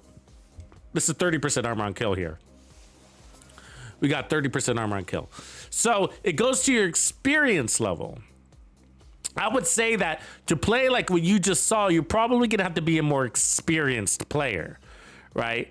Some of the things like how fast you adapt to your time to kill, right? So you create a new build, you go out there, you gotta feel it out, right? You're like, okay, what's my time to kill on this guy? What's my time to kill on that guy? And it's not a true measurement, it's a feeling. Right? I don't have a measurement tool there to do that. So it's just like, oh, it's pretty quick. It's good enough there. You know, okay, as long as I'm not missing shots, whatever, you know, cool. Right? And so if you see yourself missing a lot of shots, then you got to have the experience to kind of tone it down a little bit, right? Not go crazy and go running around like a maniac. And so, but my point is like we were flanking, we were moving a lot. We were always moving, if you notice that, right? And that's part of the strategy for this to work. And so that's where the experience is going to kick in. And that's why you got to do like, you know, That's why you got to learn the game. That's not anybody can do what I can do. So I'm nothing special. But my point is that was learned. All right, it was learned. And so I learned that I always have to be moving. I learned that the more aggressive, the better. You know, when in this game, like more survival with these builds. Okay, we're talking just about shotgun builds, just about SMGs. You have to be aggressive with these builds, because if you don't, again, with the end goal being you got to do it quickly. You know, I mean, not you have to, but with the end goal being about clearing content quickly, if you're not aggressive, then everything's going to go the opposite for you, right? It's going to take forever to clear this control point. You're going to take a lot of damage from distance, right? Where did I start the fight? Right? Where did I start the fight? I started the fight from that corner over here, right? I ran all the way in here. I think I killed one guy, right? To get here, and then I ran all the way over here, and then I really started to fight from here, right? This is the kill box, guys, right? There's a spawn door. There's a spawn door. There's a spawn door. There's a spawn door. There's a spawn door. There's enemies up here. There's turrets down there. There's a turret there. There's a guy set up over there. He puts his turret there. There's a turret there, right? Sometimes they put a turret way back there, and those things are pecking at you from long distance, taking your armor. This is the kill box. And that's where I'm starting the fight. And if you notice, the whole fight, I'm staying in the kill box, right? I'm running around here, but those are all my cover points. So I have to cover this entrance. I have to cover that door. I have to cover the other door around the corner. And then that's why you see me running around. I have to cover that door because I'm anticipating the next spawn. And when that door opens, I want to be there to shoot them right as they come out. By being more aggressive, it's more survivability. Because as soon as those fuckers spread out on you, they start climbing up here, right? Shooting you from up here. You got one guy shooting you from up there. You got a guy that sets up a turret right here, right? And that turret's just wailing on you. And you got another guy sets up a turret way back there on that light box. And then you got a guy coming in here and he's spray foaming you. Now you're foamed and you got two turrets shooting at you and you're in the middle of all that shit. You're toast, right? So aggressive. So I'm trying to get all these guys keep them on their heels. Don't give them a chance to set up. And that's what the whole strategy is with SMGs, basically, and shotguns, right? And so that's why I say if you master these builds, you master the game. And that's why they're really important builds. They're in and out of cover, move fast. You don't need a shield, but I'll tell you, everything that I just did with the shield would have happened just a little bit easier and maybe a little bit faster, you know. But obviously the result would have been the same. And the reason why is because I could take just a couple of extra bullets, you know, by popping up that shield. It's pretty fast to do that. Let's go check this on another control point and see how we do. Harvey, what's going on, Harvey? You got the cups.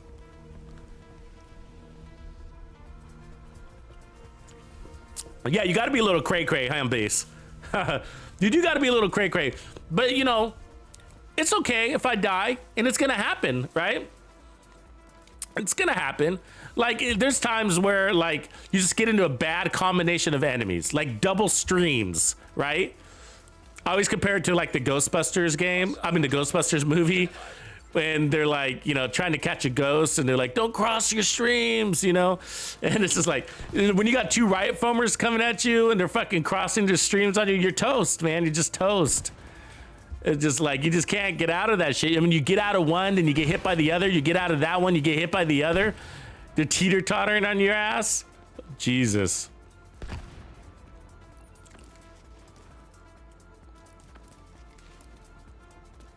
But in the end, one of the things that I would do to see if it's all worth it is I would actually time it. It's like, how fast would I do it with the shield? How fast would I do it without a shield? Which one actually gave me more survivability, even though they were both successful? And then I would look at the time and I would say, you know, was that extra second that I saved worth it? Or was it just luck, that extra time? Was it really even there, you know? Reinforcements en route.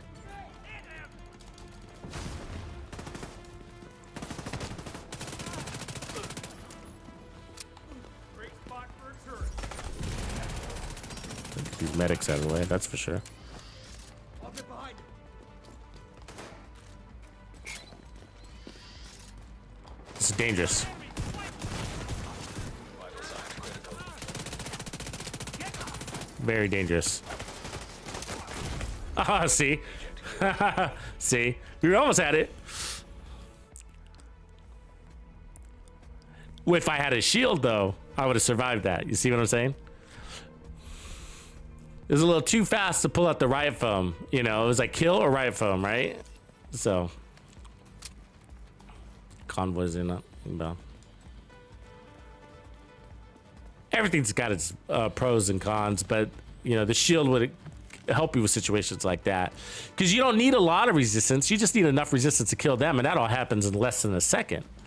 Right? Our time to kill is fast.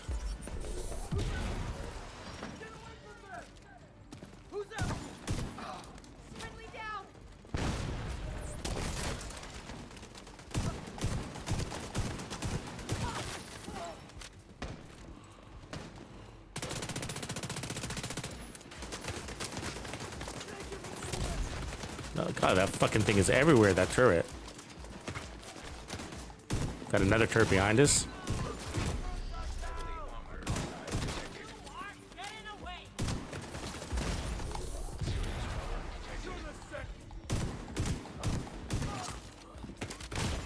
Ah, no!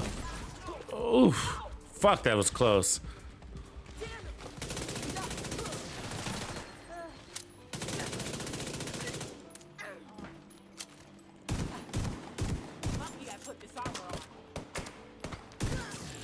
Hear that?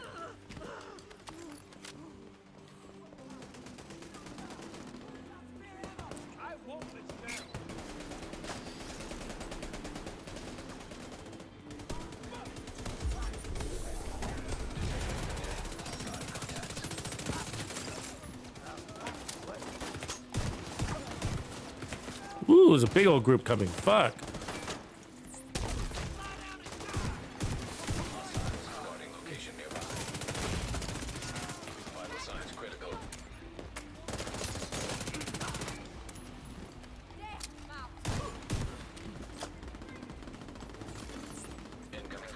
Detected.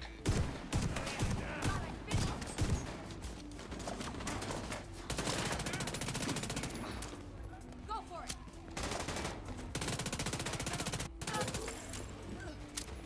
You fuckers.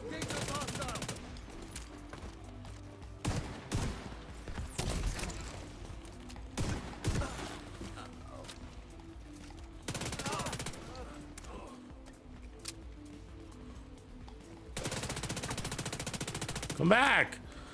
Damn, I'm over here, idiots.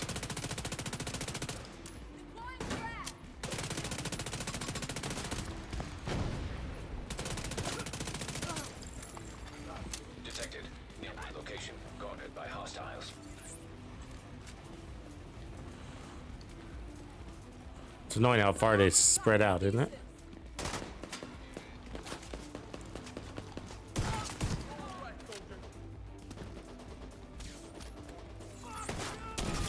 Additional hostile contact.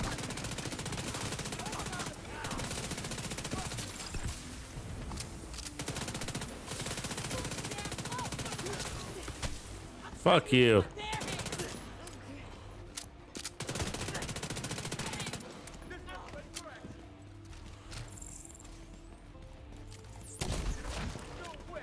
What? The foam was on point.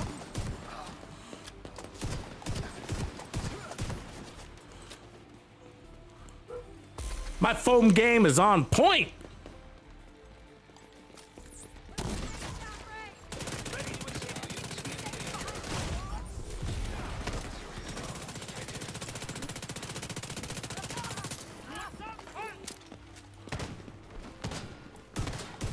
Oh, you made me back up.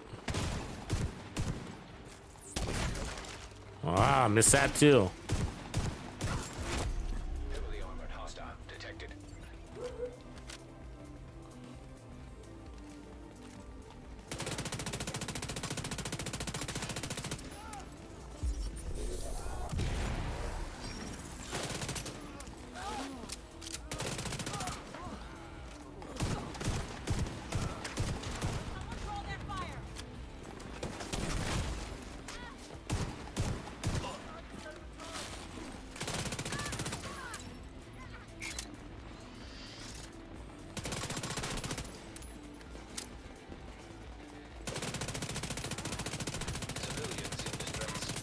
I like the MPX. It's a great SMG. It's been a while since I've really used it. I mean, I use the apartment a lot, but the MPX is a great weapon. A lot of people, like a lot of experienced Division 2 players, have really preferred this weapon, even over the Vector. And I love my speed. Oh, look, we got an exotic. And I love my speed, but, you know, the Vector is just a nice power. The only downside about it is its RPMs. I mean, its reload speed. So, but the way we're playing, we mitigated that. Supply room access unlocked. So really good. But see that 2.3?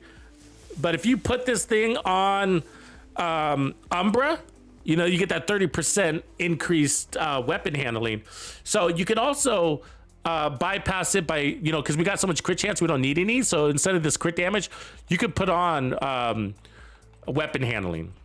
See that? Instead of crit damage, you can put on more weapon handling. So that'd be 5% increase to reload speed right there, right? And then you could try to do it down here if we have one. We don't. And try to do it down here if we have one. And we don't. So basically that's it right there. And then you can put on more weapon handling on your build to also offset that if you feel like you have enough offense, which we did. So our time to kill is exactly where it needs to be here. You know, there's not much I would change. I mean, I guess we could take a look at different talents. We could look at Optimist on the weapon. We could look at a glass cannon on the chest, right? Would you guys like to see that?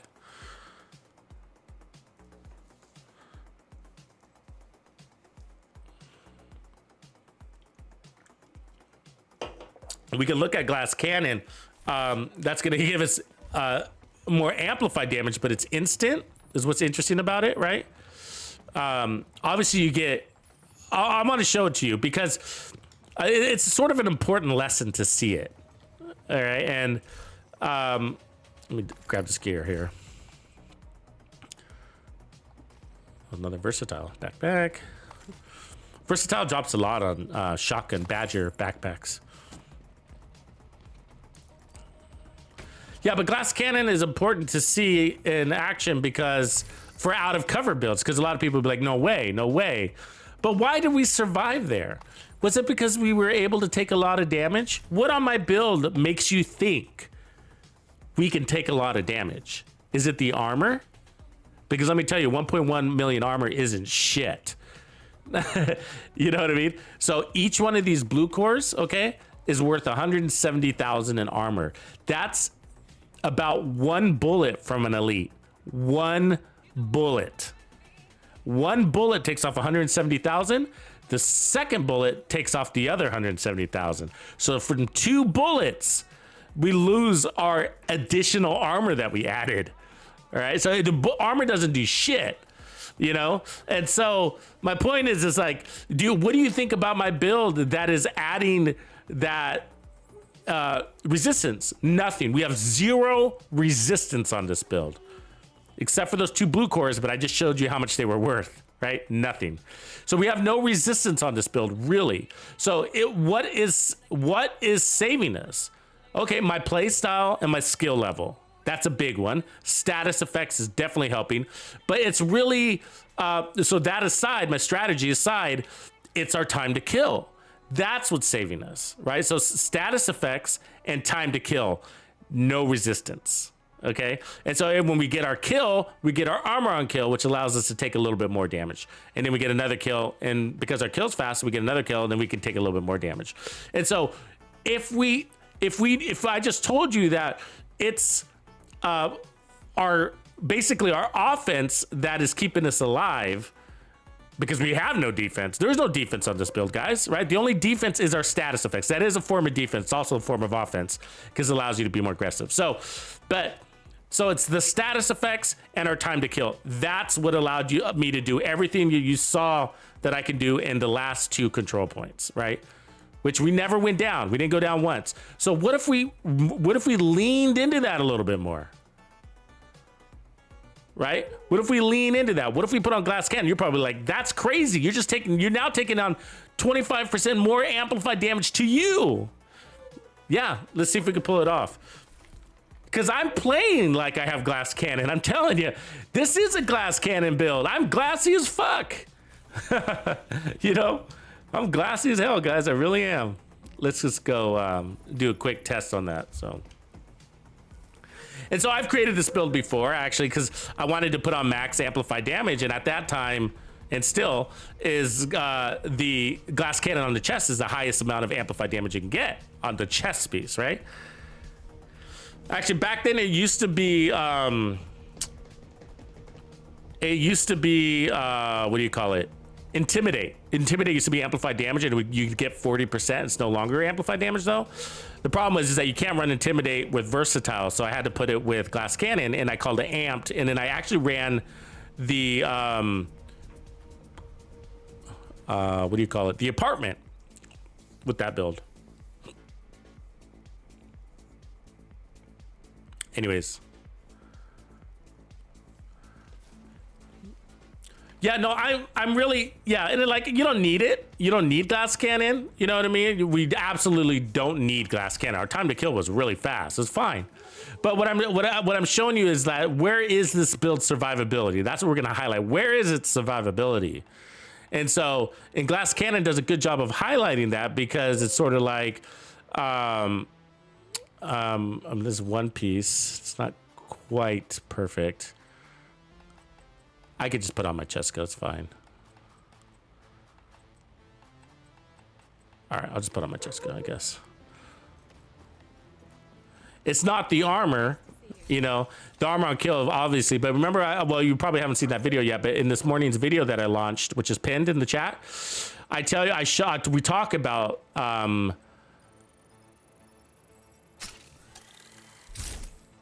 like different levels of survivability and time to kill and whatever, and let me see. Let me get this cleaned up real quick.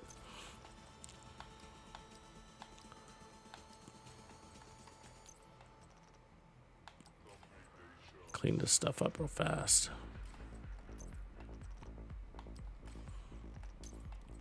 But we're pretty good on that last build. I probably wouldn't change much from there. I mean, I like Cheska and Grupo, in case you're wondering, because we're running a shotgun and an SMG. So if you're wondering, like, why not run Sokolov and Badger? I mean, you can, but Cheska and Grupo works for both, right? Where Sokolov and Badger is going to teeter-totter between the two. So, okay, so now all we did is add more amplified damage. Okay, so that's 25% more amplified damage, but we're going to take 50%. All damage you take is amplified by 50%. So we're basically taking in 50% more damage. But what I'm trying to explain is that I'm already glassy. So adding Glass Cannon isn't, you know, I mean, it's gonna impact, but I'm trying to avoid getting shot anyways. And so what I was trying to say is, like, shoot first is a big part of the strategy. Shoot first, kill first, and don't get swarmed by enemies. It's the same strategy that's going to keep me alive. And even if I don't succeed, it's usually circumstantial. Either I made a mistake, I was overconfident, and I jumped in front of the wrong group, or, you know, the cookie crumbled and we get surrounded. But Glass Cannon isn't what kills you in those situations. When you got 5 enemies shooting at you, 3 in the back, 2 in the front, you're going down. I don't care what chest talent you're wearing. You're going down. You know, and so that's just the way. That's what I call the way the cookie crumbled. Just bad circumstances, right? And it happens. And that happens without a cover builds. It's, you know, not managing your in and out points, and eventually you get surrounded and overrun as an outcome. So nothing else changed though. Let's check this out.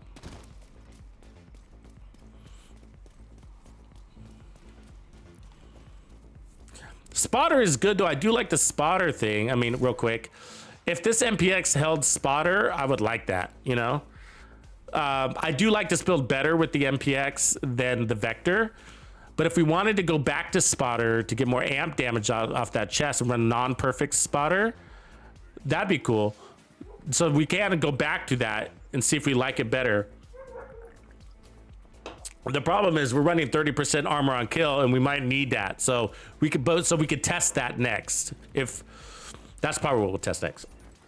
Do we need that extra 10% armor on kill if we have spotter, which is just a tad below Glass Cannon, right?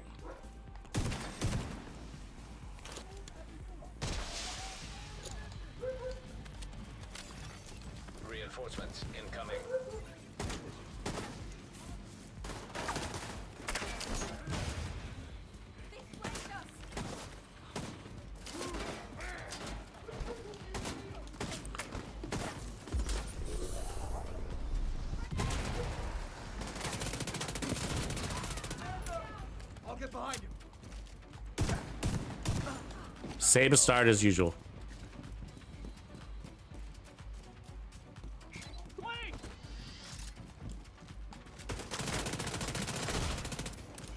More targets.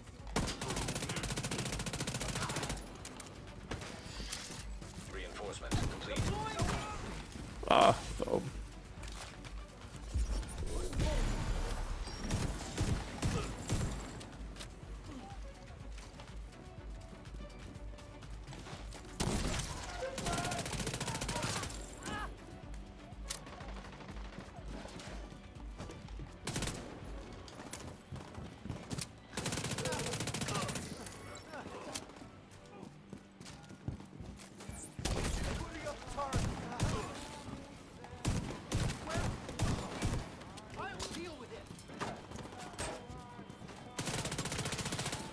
I mean, the enemies are technically made out of paper right here, by the way.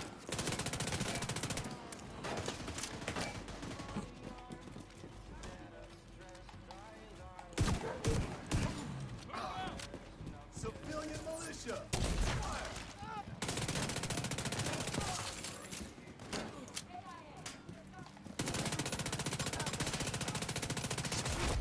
Heavily armored hostile detected.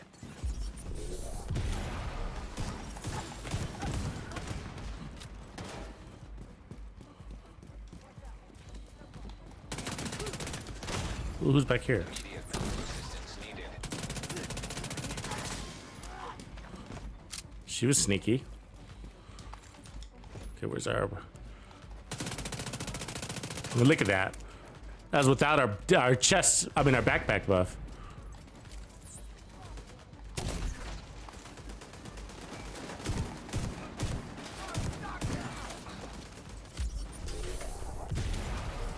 Uh oh, we screwed that up.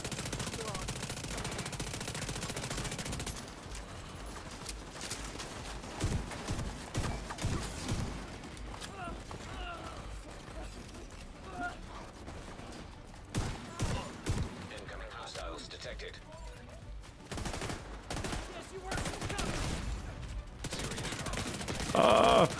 Hit it! Ah! They got me there. This is my bad. I knew she was back there. Pretty good so far, though, right? That's Glass Cannon. Shake and bake. Gotta shake and bake.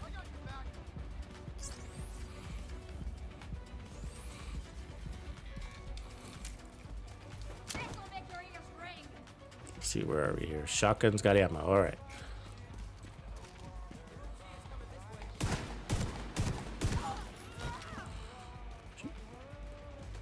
Shoot first, kill first. Stagger is a big part of it too, right? Land enough shots to get that stagger in there. Stagger's adds a lot of survivability to builds that are out of cover. It's a big deal, actually. Not appreciated enough. I'm not sure people really know it's there. Experienced players do, of course.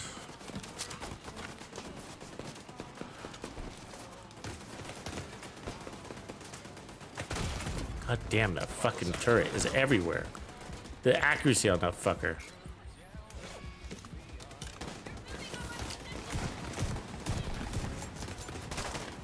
We're not gonna make it out of that. Yeah. Agent Fucking turret. incapacitated. Agent deceased.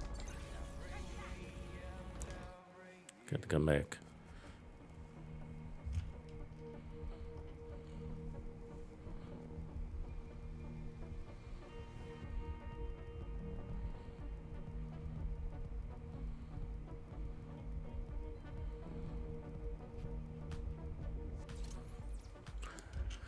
Yeah, the chest piece on Striker is kind of a hit or miss. It really depends, you know, on how aggressive you're gonna be. I feel like if you're gonna play really aggressive, the chest piece makes a lot of sense on Striker. Because you can push up on the enemy's face, you can whip out your ACS shotgun and get your 200 stacks real quick. But I feel like if you're gonna if you're a little bit more relaxed of a player, then the chest piece kind of becomes a lot of waste. I feel like it'll become very difficult to maintain those chest piece additional 100 stacks. They degrade faster at 3 stacks per second. Hard to get, hard to maintain. In that case, you know, probably go obliterate, you know, or whatever, spotter or whatever. But if I go aggressive, then I go the chest. But that's usually heroic content, by the way. Legendary, yeah, I don't know. I don't really do the... we're gonna have them coming from behind us too.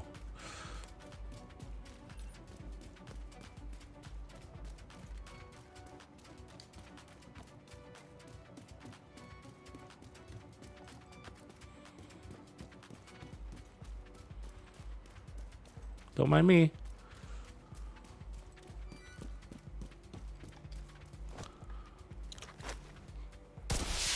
What up, Junior? Reinforcements en route.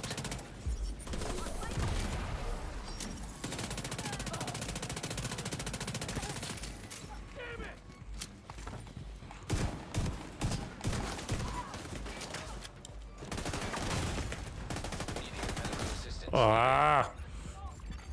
Agent down. Let me just kill myself. It's gonna take an hour for these guys to get over here. Agent killed.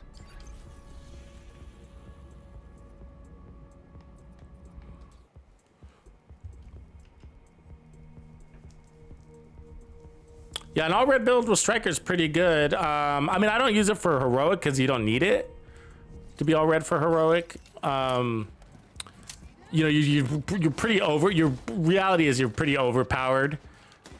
You know, and we just did that demonstration. What build was that where we did the demonstration? 3 builds. I think it was the fast time to kill build. Yeah, take a look at this. Josh. Won't be anything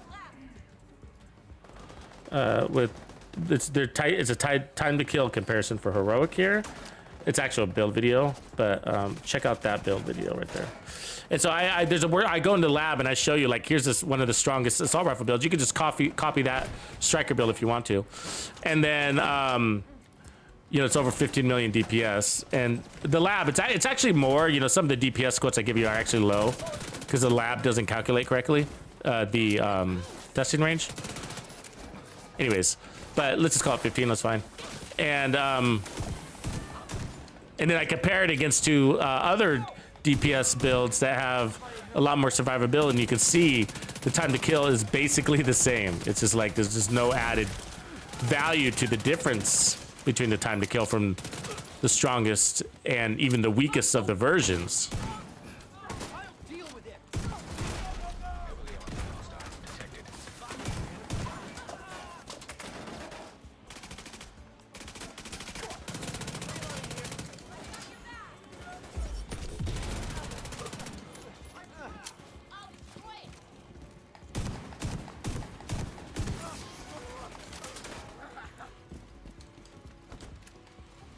So distance is never going to be your friend, so watch out for that.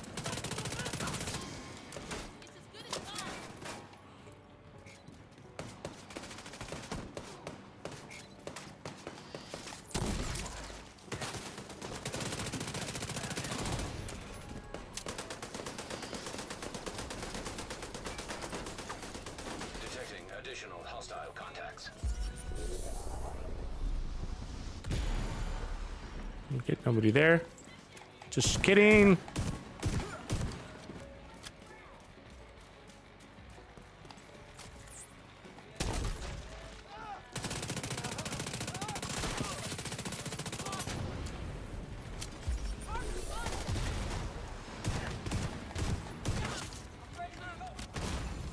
Vital signs critical. Oh, what? He just sniped me with the shotgun. That's bullshit. Fucking bullshit. I was behind cover and he snipes me with the shotgun. Oh, that guy's mine. This guy better come pick me up. He's not gonna do it again, is he? God damn it. Come on, man. Double right foamers. Let's see if he can do it.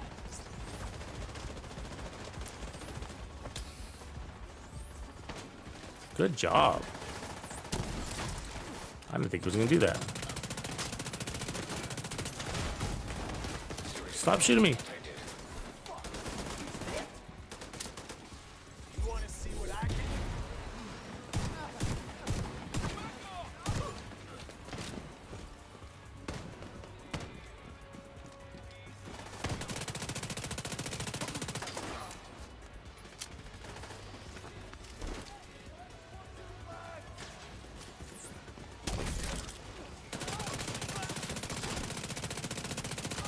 2 elites and 1 mag.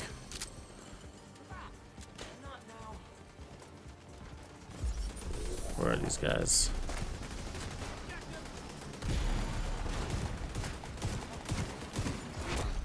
Heavily armored hostile detected.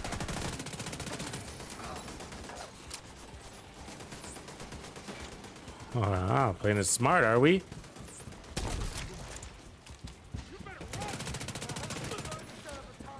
Ooh, I didn't see that guy there. Fucking foam.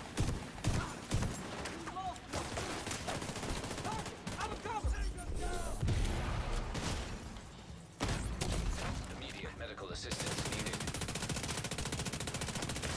Oh, come on!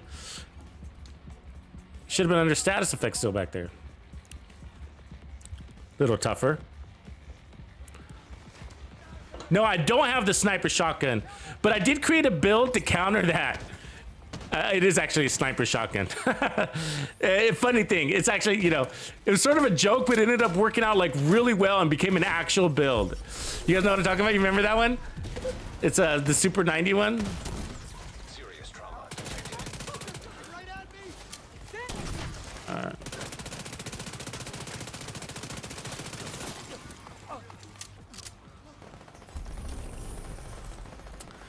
So yeah, it technically worked out pretty good, but obviously less forgiving, right?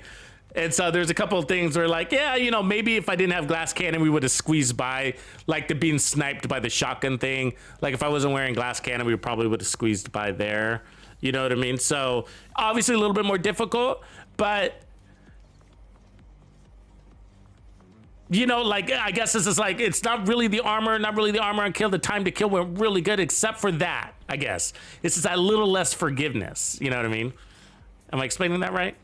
Let's try taking off. Anyways, that's just sort of a proving a concept, not really a build. It's not worth it, right? Supply room access. You can do it, but it's just not really worth it because you want that forgiveness. You don't want to have to play. I mean, it could be a challenge for you, but you don't really want to have to play perfect every time, right? I mean, that's what that kind of build is asking from you. It's asking for perfect gameplay, you know? And we're close, right? We're close enough, right? But there's circumstances where the game, I know it sounds cheesy though. I get it. It's going to sound cheesy, but there's circumstances where the game cheats, right? Like the sniping of the shotgun. And so that's, if we didn't have that bullshit, you know what I mean? Then, you know, it would probably win a lot better, right? But the game has its shit, right? The game has its shit, and that's enough to where you're gonna need a little bit of forgiveness on your build. And running gun glass cannon is gonna require more of a perfect game, but we definitely do not live in a perfect Division 2. Yeah, the Surgical Super 90 is that sniper shotgun. You remember, Grumpy? Yeah. And it's actually fun. So what we discovered basically is that it's the Super 90 shotgun, and it's that, which is a really fast one, right? It's got a high RPM. I think it's like what, 5-6 rounds in the chamber mag, and but it hosts the 8x scope, which gives you 30% headshot damage. And you're like, okay, that's fine.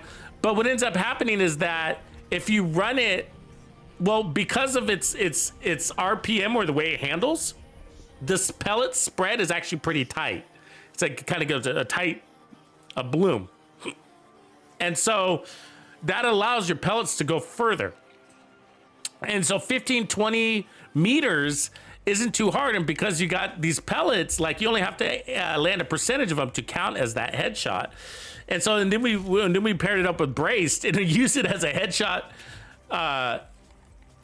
sniper build. Wasn't it braced? I think we went braced with that one, because when you're in cover, you get all that crazy weapon handling. But more importantly, when you're in cover, you with braced, you get this really fast reload because of braced. And so that's why it was so nice to run with braced, because we were like, yeah, look at zippity zip. Because the Super 90, that's one thing that sucks about it, right? Is it's reload time.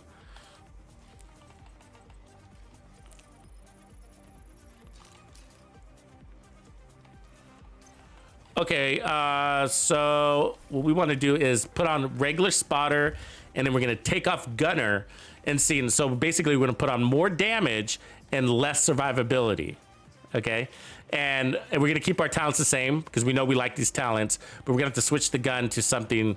This SIG isn't gonna work anymore because we're gonna need to put on the laser pointer. So we'll go ahead and put on the vector, and we'll just change the talent on the vector. We don't want spotter.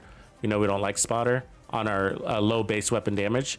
So let's go ahead and change this SMG to, I normally go killer with this one. Optimus is fine. Close and personal's okay. But that requires a kill, so we don't want that. Measured.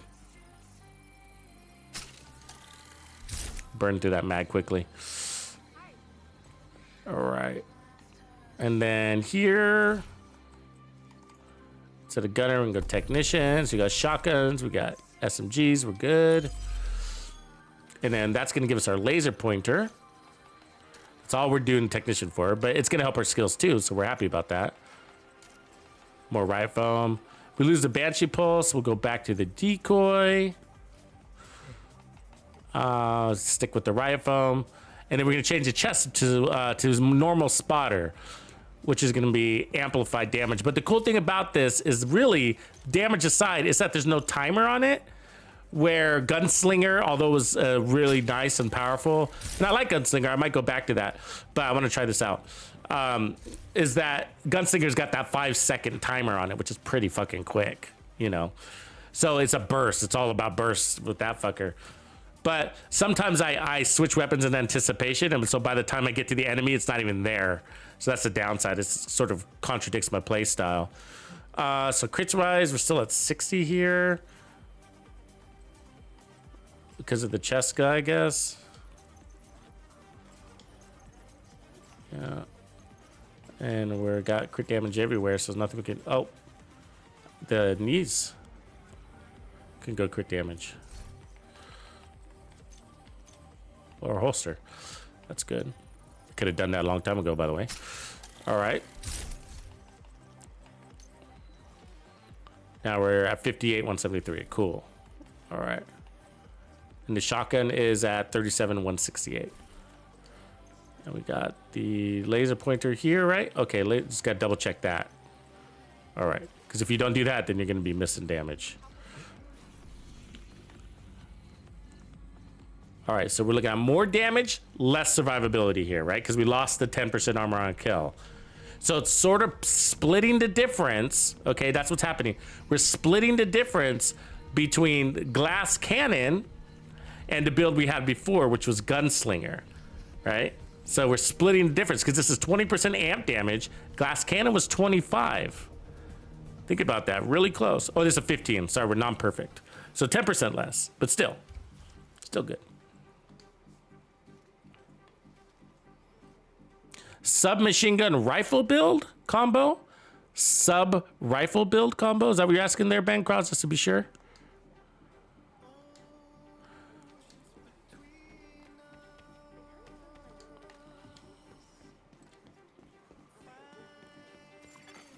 Hostile control point identified. Because I mean, my preferences are probably a little bit different, but because when it comes to rifles at close range, and I see what you're saying. You're probably saying long range, close range, right? That's what you want. You want a build that can do both. And if so, you probably, you know, just wouldn't build into any distance modifiers and just keep everything neutral. So like no Hunter's Fury, but Striker would be good. Striker would be great, you know. But Striker doesn't stack well with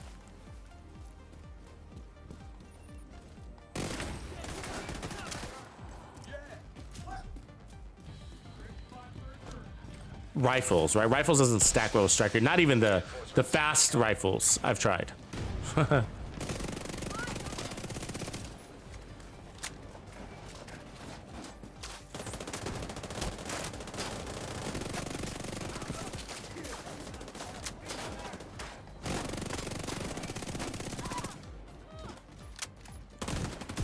Oh, come on, don't make me miss. God damn, she makes you miss.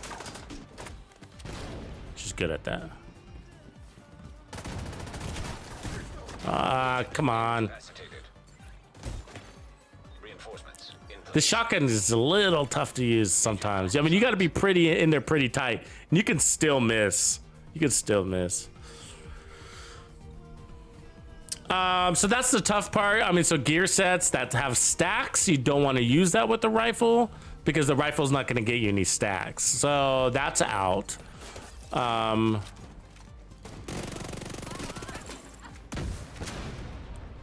So I think with that combo, does that take us back all the way back to, you know, just a standard, the meta build? Not a bad build. It's a great build, but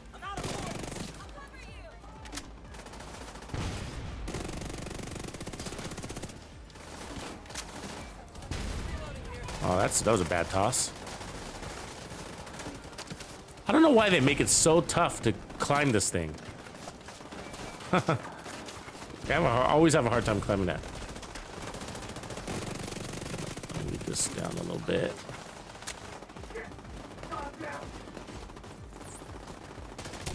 There's a turret back there. See, we lost our positioning, and that's all the strategy right there. See that? Oh, he still landed that? Fuck you. See, that's the shit I'm talking about, right? I foamed him before he launched, and he still launched his grenade. Yeah, we're going down. No way we can survive that. Actually, let me just kill myself. Agent vital signs 0. Bad starts. Yeah, negotiators might work. Yeah, that's a good one, base. Negotiators work. Good call there.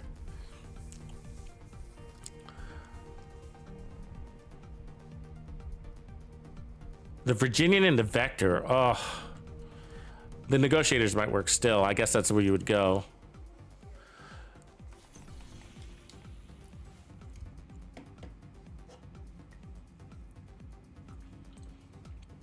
And put on the Fox's pair of knee pads, probably in that case. Virginian and Vector. Ooh, it's a tough combo, man. The reason why is because the 1886 lines up best with the Headhunter talent, which is not going to help your SMG. You know, which means that what I'm saying is basically you can chain kill with the Virginian, right? You got 5 rounds in the chamber. That's 5 kills, literally 5 kills with the chain in the chamber. 1 kill, 2 kill, 3 kill, 4 kill, 5 kill, reload, 1 kill, 2 kill, 3 kill. You know, it's literally 5 kills in that chamber because it's such a strong rifle. It's a high space weapon damage rifle in the game. So if you build around the SMG or to split the damage with the SMG or its play style, we end up doing is taking away that rifle's strongest ability, which is to one-shot kill, which is pretty important because it's got only 5 bullets in it. And so you really don't want to crit on that thing, you know? You really don't want to play body shot crit build on that thing. It's just like, you know, you only got 5 bullets. You really want to have to reload those, and it's got a long reload. Like, you know, I'm not sure you really want to reload out that.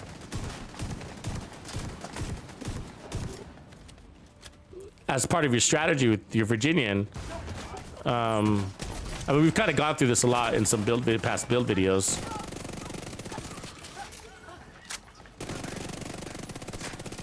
Away from me!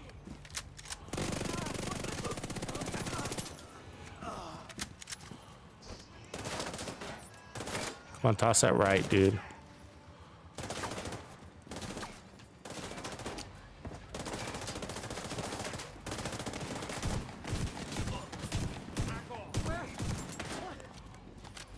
God, this shotgun's got to be right up in their face.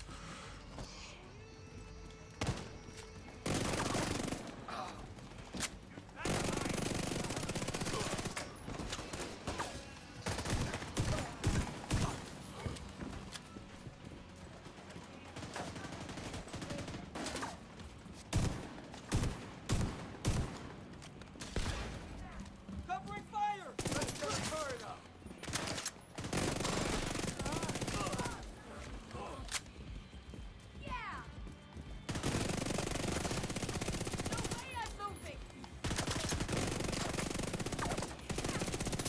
Oh my God. They do something to her, I swear. She's on crack, that one. She gets you to miss so many of your shots, it's insane. Another fucking grenadier. This guy's the worst.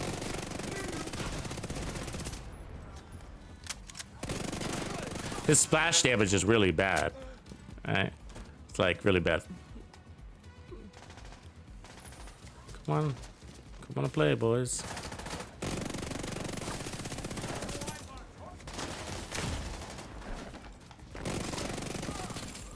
It's funny to see. It still feels like I'm wearing glass cannon, do you think?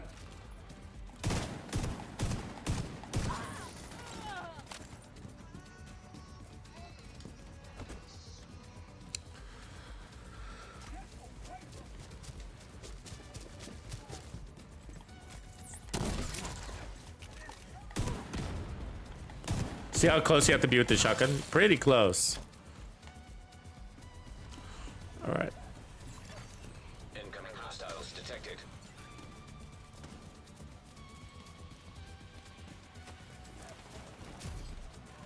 Opening fire!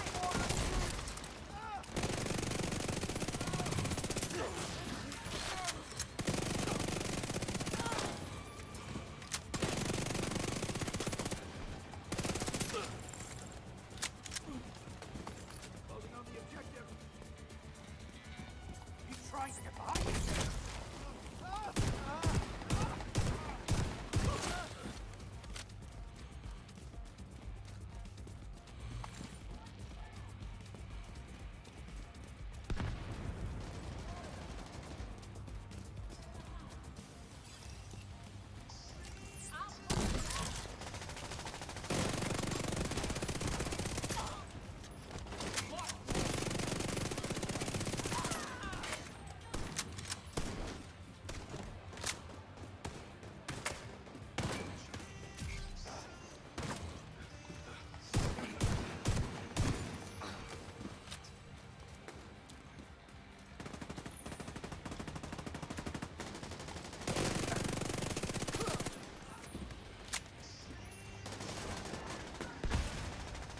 Oh, that enemy's so deep. I don't want to run all the way over there. Can you guys just do it? Can you guys just do that one? Can you kill that one purple guy that's almost dead, please? There you go. Thank you. Hostile detected.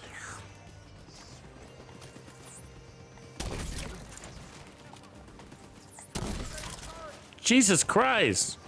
Guess I don't have good depth perception today. Yep. So, user error right there.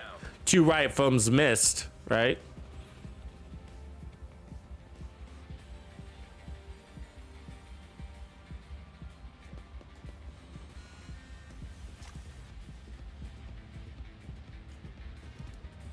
That should work great, EK.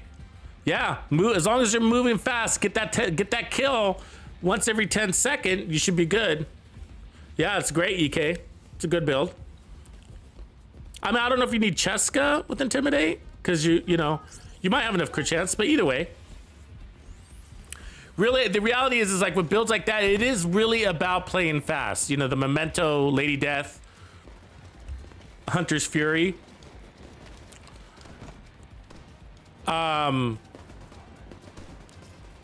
You got a couple of options. Your competition is going to be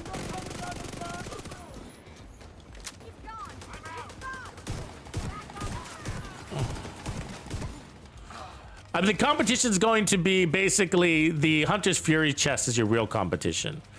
Even on this build, I can run the Hunter's Fury chest.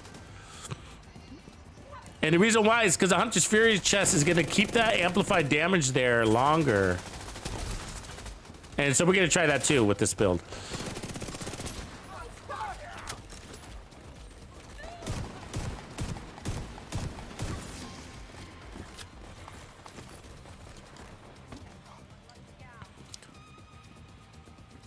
So basically my sum is it's not damage, it's forgiveness here.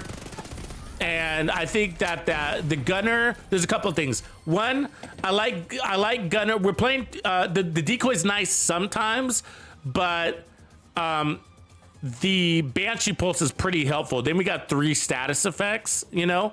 And so when we got a group of enemies and they're kind of being a pain in the ass, we can go 1, 2, 3, you know, with the status effects. The 3rd status effects is a disruption from the gear set, in case you don't know that.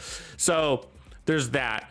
And then, so Spotter, it basically felt the same, you know, it's consistent. It was great. There's nothing wrong with the damage there. But because we were running with 10% less armor on kill, it basically put more pressure on my performance or errors, right, and mistakes. And so we did good. We went down, what, once in that, which isn't bad or anything like that. But like, for example, I missed those 2 riot foam canisters in the end, and that's the one time we went down, and that was my fault because I missed the riot foam, right? So if we had riot foam them, we would at least taken down one of them, disrupted the rest, and then got him again with riot foam, dropped the decoy, and it would have just knocked him down like dominoes, right? But because maybe, I don't know, I don't remember what my armor situation was, but if I had the armor on kill, or if I was down on armor in that situation, then maybe, you know, as I was taking damage to the back when I was just trying to escape, I would have lasted a little bit longer, perhaps, you know. It's stuff like that, right? And so, but really that was user error, and the build isn't gonna do much about that. You gotta land your shots, you gotta complete your play. And in order to do that successfully, I was running straight out of them, no shield, out of cover, on a weapon that only works inside 15 meters. So the only way to do that is to stick them to the ground, so that it was a group. Now 1v1, you don't need to do that, right? And 1v1, you'd be like, I got you, bro. I'm gonna, you know, get in your face, I'm gonna burn you to the ground as long as I get there quick enough. But when there's 4 guys running at you and one of them is a heavy gunner, you're not gonna be able to do that without a status effect, right? Because you might start shooting at one guy, and your time to kill might be the best in the world, but the other 3 are going to be shooting at you. And like I said, this is basically glass cannon, you know? And as you can see in that situation, when we died, it took nothing. I was running away. Their accuracy was decreasing as I ran away, right? And they still took me down as I was clearing a corner. The bullets followed me around a corner. So it's just like, so again, it has nothing to do with the damage. It's just like, you got to make up the more, I guess, the least defense you have on your build, the more perfect you have to play, the more perfect your scenario has to be. And you're not always in control of that, right? Now that was my user error. So in that situation, I was in control. If I landed the foam, we would have been all right.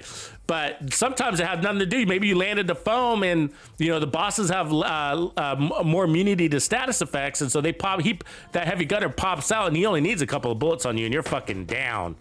You know what I mean? That heavy gunner just shreds, right? So anyways, my point is I think if you're no shield, 30% armor on kill is probably a more comfortable place to be. You don't have to, but in order to move quickly, that's the point. That is the objective, is to be able to play quickly, move quickly along the thing.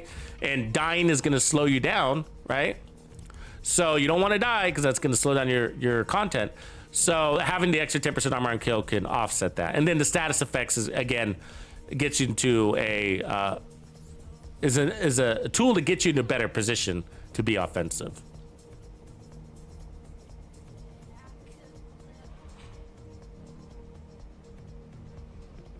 Yeah, so EK, it's about playing fast. And so basically, what you really want to do with that build is play from memento to memento, right? And if you do that, whatever else on your build is great, but it's going to be less important. And so those mementos last 10 seconds. So the idea is to get 1 kill every 10 seconds. Now, if you do that, what you're also doing is playing into the mementos amplified damage stacks, right? The 5x5. Now, with that case, and if that's the case, if you're able to do that, if you're able to get a kill every 5 seconds, okay? 10 seconds, which you should be able to with the Lady Death. The Lady Death gives you the speed to do that.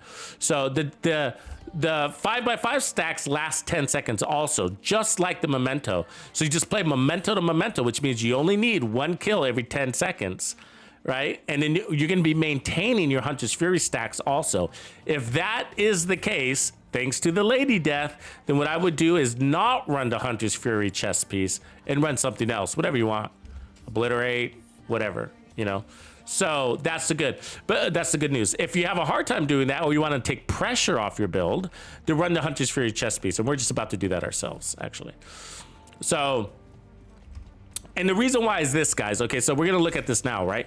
So the Hunter's Fury debuff amplified damage at the bottom part of that paragraph is 5% amplified damage for 10 seconds, stacking 5 times. It's somewhere like 29 to 31%, something like that, right?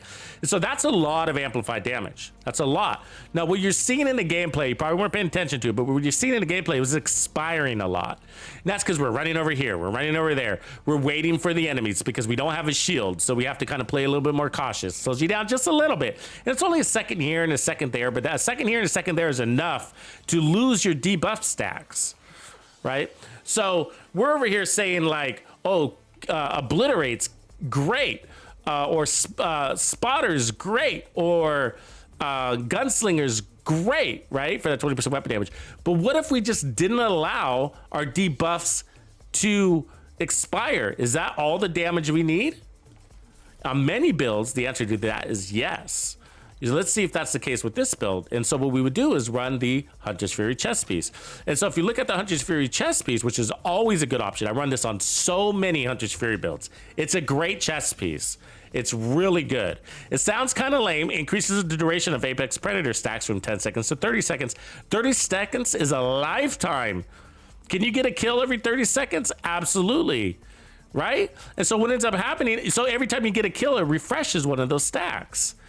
So it's basically there forever as long as you're fighting. It'll last the whole fight, a whole control point. You get your 5 stacks. After your 5 kills, you peaked out your performance, you're good to go. You know what I mean? And so no pressure there. And so what that ends up doing is freeing up one of our other pieces, right? And so now we can run the Coyote's Mask. And by doing that, we can get a burst of 25% crit hit damage. Which, if you think about it in the world of, well, we're already running Grupo, so Grupo is not another option, but we can run an improvise down below. So it's sort of like winning, it gives you a little bit more, it gives you about 10% more than what an improvise or a Grupo would give you. So, you know, so it's still worth it, an extra 10% crit damage, right? And so a little bit of burst, a little more burst there. You could also run Fox's Prayer knee pads. Some people like that better.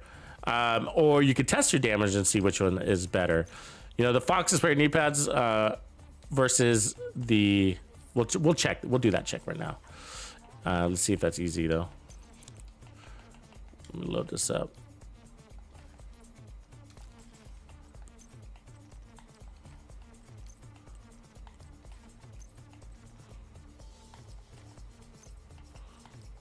And then we'll get rid of Technician. So I did like the skill tier, but Gunner, we're gonna go with Gunner. That's gonna give us our Jammer back, which we like. Technically a Banshee. I don't know why it can't hold on to the mods, so you have to remod it every time. All right. And otherwise everything else is the same. We just need to fix a crit situation here. So let's put back on a crit chance mod.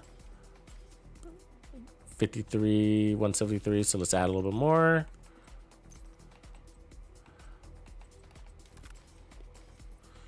$58. Now, because we got rid of Technician and we don't need the spotter, actually, let me scratch this build and go back to my MPX. I was happier with this one. Was strained. It's a higher base weapon damage. So let's see where this one is. 48. Okay, let's fix this.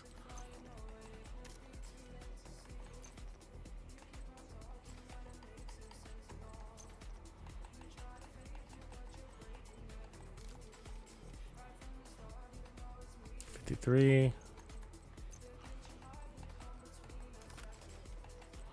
Cool. 58, 180, 168. Is that what this says? Yeah. And then we're gonna get 25 there. So this should be a good build. And then we're gonna stick onto those amp damage. But okay, so let's just quickly test whether we want Fox's Prayers or or the Coyote Mask. See which one works out better. The reality is sometimes, just so you guys know, the reality is the damage difference is can be so little. It might look like a lot on paper, but it's not. Sometimes I just don't care. You know what I mean? Not because I don't care about damage, I do, but I just know that the difference is meaningless. So if you're like, oh, well, that one shoots $10,000 more, It's sort of lazy, I know. But it's like, well, that one shoots 10,000 more, just go with that one. Yeah, but I know that 10,000 per round doesn't really mean anything, you know? And so I'm just kind of like, whatever. But the truth is, yeah, I mean, you might as well go with the stronger one. It depends, you know. Coyotes will work on an enemy that's in or out of cover. Foxes only works on people that are in cover. And as you saw, we were killing people that were in cover. Foxes works out of cover, I mean. So Foxes is only out of cover, and we are killing in and out of cover. Okay, so let's just get our stacks here real quick, all right? We're gonna kill 5 enemies, and then we'll test.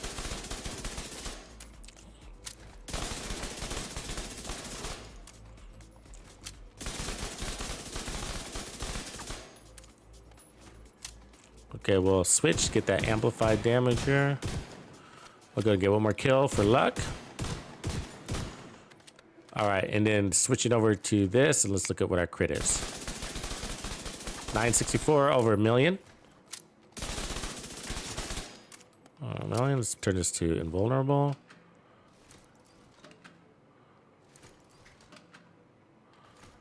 Okay, we got to switch to get that amp.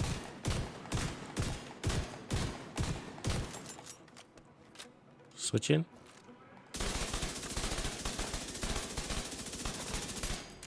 Can anybody see that? Definitely over 1,000,000.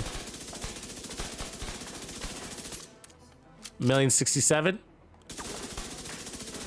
Okay, versatile expired, so it's gonna drop. That's high for an SMG, in case you didn't know. Okay, we lost our stacks, so that sucks, right?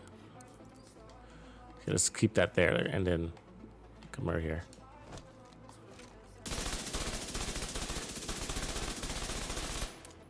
$30 seconds. You're not maintaining them on an invulnerable, just so you know, because he doesn't die, right? So that's about.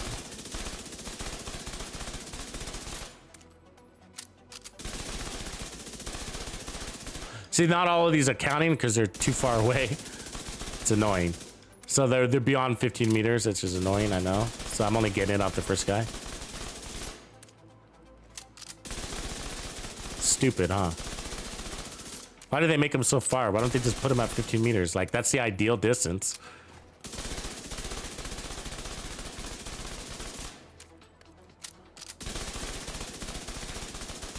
Sorry, I know this is kind of annoying. Almost there. One more kill.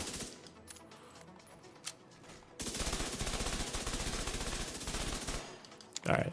The problem is when you come over here and switch your talent. I mean, switch the character, the paper. All right, 1,065, 1,067. It's about right. Got last. I'm just confirming that.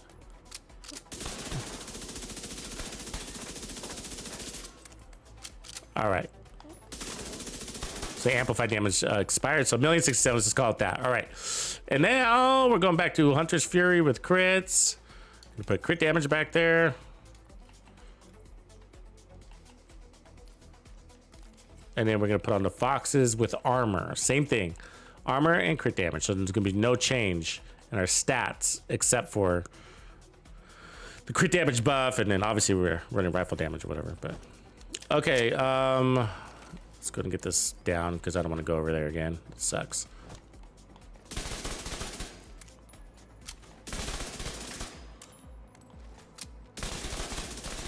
$1,067 is what we need to be.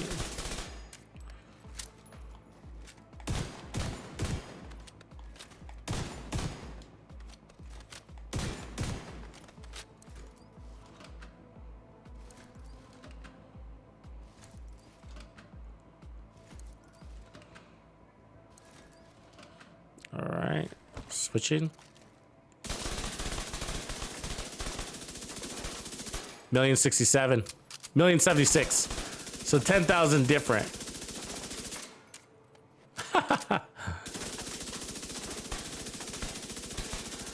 So nonsense, really. You know what I mean? You see what I'm saying? So nonsense, really. You know what I mean? It was 1,076. Which would you go with?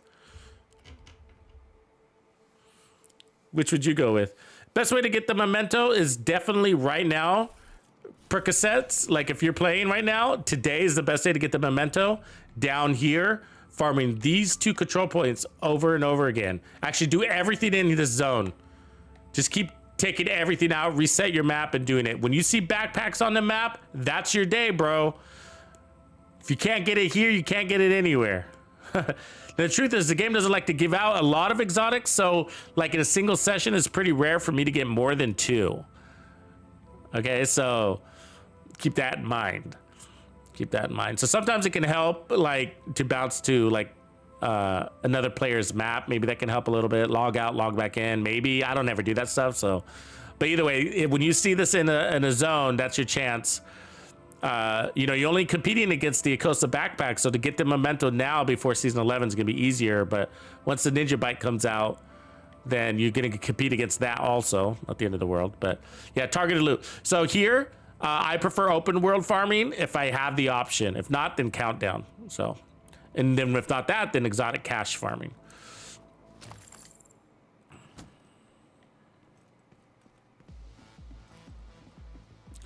What up, cowboy? Personal hygiene and cleanliness. Thank you for your cooperation. Here you go. Best gear in the All right. And then we need to load this up a crit chance, I think. All right, 52. Oh, we need a, what, did we change something? Oh yeah, we lost a slot, I guess. Yeah, losing a couple slots. That's the downside here. There's why I wouldn't choose this. Do you guys see that? Okay, there's a critical moment right there that you need to see, right? Because you'll get comments like that. Why are you running the coyote mask instead of running the... Okay, right? Instead of the fox's prayers. That's why. Do you see it? What do you see? You see 52% crit chance on my SMG, which means I'd have to take off crit damage and put on crit chance here. And remember, the foxes barely won. Right? It only won by 10,000. If I get rid of that crit damage, the Fox's prayers are no longer the leader. It's either going to be a tie or it's going to be the loser. So the Coyotes is going to, and the reason why is because we got 2 wasted slots here. Damage to targets out of cover, although it's giving us damage, it's in the slot that could have crit chance. Okay? And we're not using the rifle damage, which is another waste. So we've decreased our slots because of this, and the impact is that we dropped in crit chance. And so the reality is in that test was wrong. I should have checked, and I needed to lower my crit damage. The reality is the Fox's prayers lost that fight. So, and that's because the crit chance dropped. So we're better off running this. And now we're at 58%. You see? And we've used all our crit chance mods. Crit chance, crit chance, crit chance. So there's no more crit chance mods. So the Coyotes wins. So you have to check that. And you'll get that sometimes. You'll get that. People will come in and they'll tell you, like, oh, the Coyotes a shitty option. That's, you know, over the Fox's prayers. Why would you do that? Be like, because I need the crit chance. I need the slots. I can't lose it to rifle damage, and I'm not using a rifle. I'm losing crit chance to rifle damage, to damage to guards out of cover that didn't give me any more damage because I had to replace that. I had to take off crit damage and put on more crit chance, and then it was net 0 in the end. Net 0 gain from Fox's Prayer. So keep it simple. And plus, why would you, okay, if it's net 0, if it was a tie, which do you go with? The Coyote or the Foxes? If the damage output was a tie, which do you go with, guys? The one with less conditions, okay? The Coyote's mask. I mean, there is a condition. They have to be inside 15 meters, right? And so, but that's all of our whole build is built off of that. So it's the same condition. So it does have a condition technically. But the Foxes, they have to be out of cover, right? So there's enemies that we approach that are in cover. They're hiding and we step up to them and we smash them with our shotgun. So those guys, we wouldn't be getting that damage. So, but everybody we're fighting is in 15 meters for the most part. So, you know, whatever. Yeah, you go Coyote. You go Coyote. And plus, if you get a group member jumping in, then cool. Yeah, no, I drive you mad. I am. I am avoiding the memento on purpose. And the reason why is because one is that we're showcasing versatile. And it's just like, so lately all week I've been avoiding the memento, so you know. And that's because I feel like it's hopefully it's obvious to the community that like insert memento here and the build does take a step up, but I am giving people options outside of the memento so that, because you know, we get that complaint all the time. Oh God, another memento build. It's just like, sorry, it's the best one for the build. You know what I mean? It is, but this is an exception. So versatile, we explained this, is 35% amp damage. And that is better than what the memento can do, because that's just like right there, right? And so it's great. Would I love the bonus armor? Absolutely. Does the memento give me more survivability? Yes, right? It does. And the reason why it does is because it gives me, because we're running 1.1 million armor, the memento would carry one of those blue cores for me and give me back a red core, give me the 30% weapon damage on my backpack, and then allow me to stack trophies, which give me blue and red stacks off short-term buffs, and I'd get the skill tier for the riot foam and the status effects. It's easier to play out of cover with no shield with the memento. But if you want to just go all into damage and not worry about any other level of survivability and just play with and manage yourself with what the rest of the build has, it can be done. And that's what we're showing you here.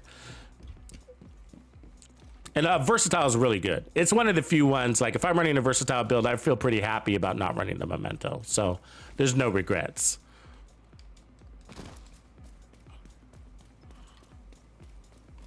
There's very few, right? There's very few builds. Backpack talents, I should say, not builds. There's very few backpack talents that would choose over the memento. This is technically one of them. Maybe one of the last. One of the last, you know. Because, you know, I would choose the memento over bloodsucker. I would. Because I get damage with the memento as well as bonus armor. Bloodsucker is only one way.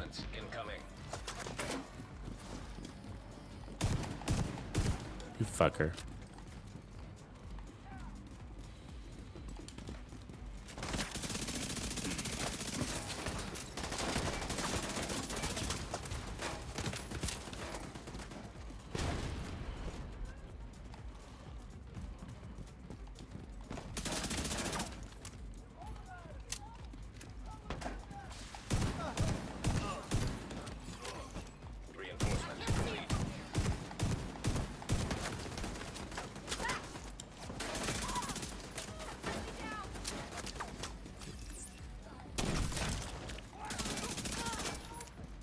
How did that foam not get him, right? Like, man, do I got like the worst foaming skills in the game?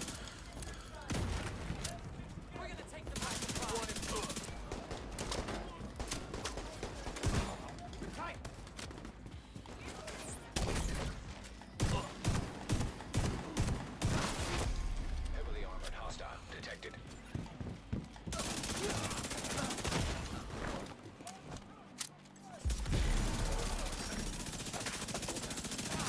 Boss is toast. One mag the boss. Wow.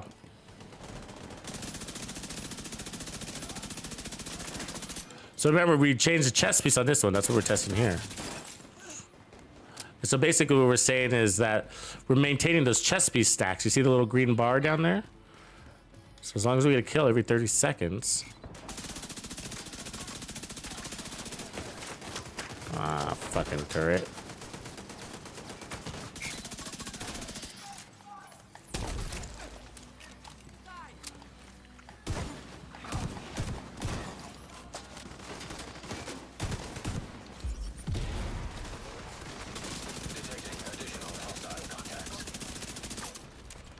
If I would have landed the shots, we would have had him in one mag. Get crowded here. How do you like this?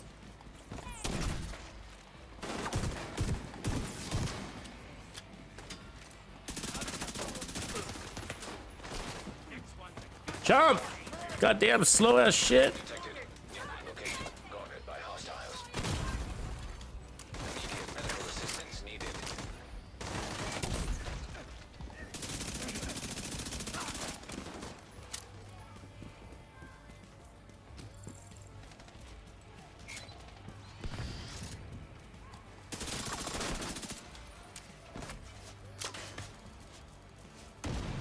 Where does Masta go?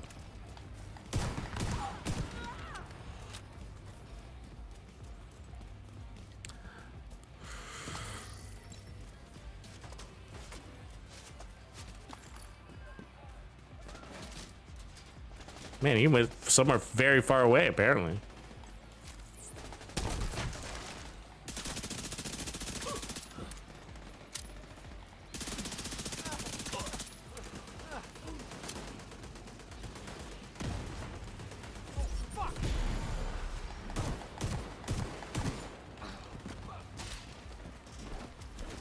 Constant motion is pretty important, isn't it?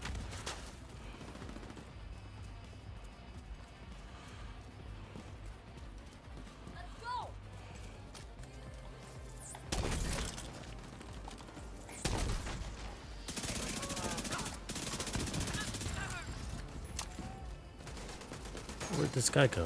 Damn, the ghosts. Look how fast he is. Way over there already? I mean, come on. Right?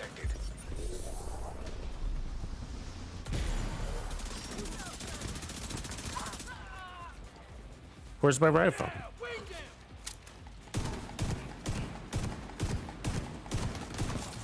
God. Clipped half those shots.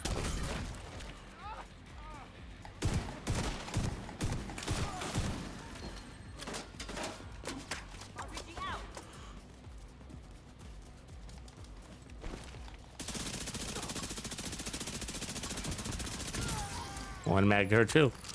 There it is. Pretty good build there, I would say. So there we go.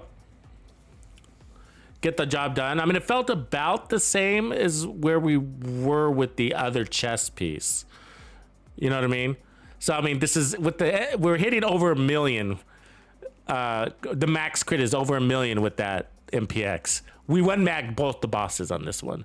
So this, you know, I think it's the better way to go than with Gunslinger. Gunslinger is interesting though because it gives you a little. Well, we got to test it back and forth. I got to go back and test it again because it is. You know, is it giving me more burst? Does it time out too much where it's annoying? But wherever it was, Gunslinger had the potential. Did we have it on the Cheska? Where is that Cheska? Just disappeared. Cheska. Oh, we changed it, but we had it here.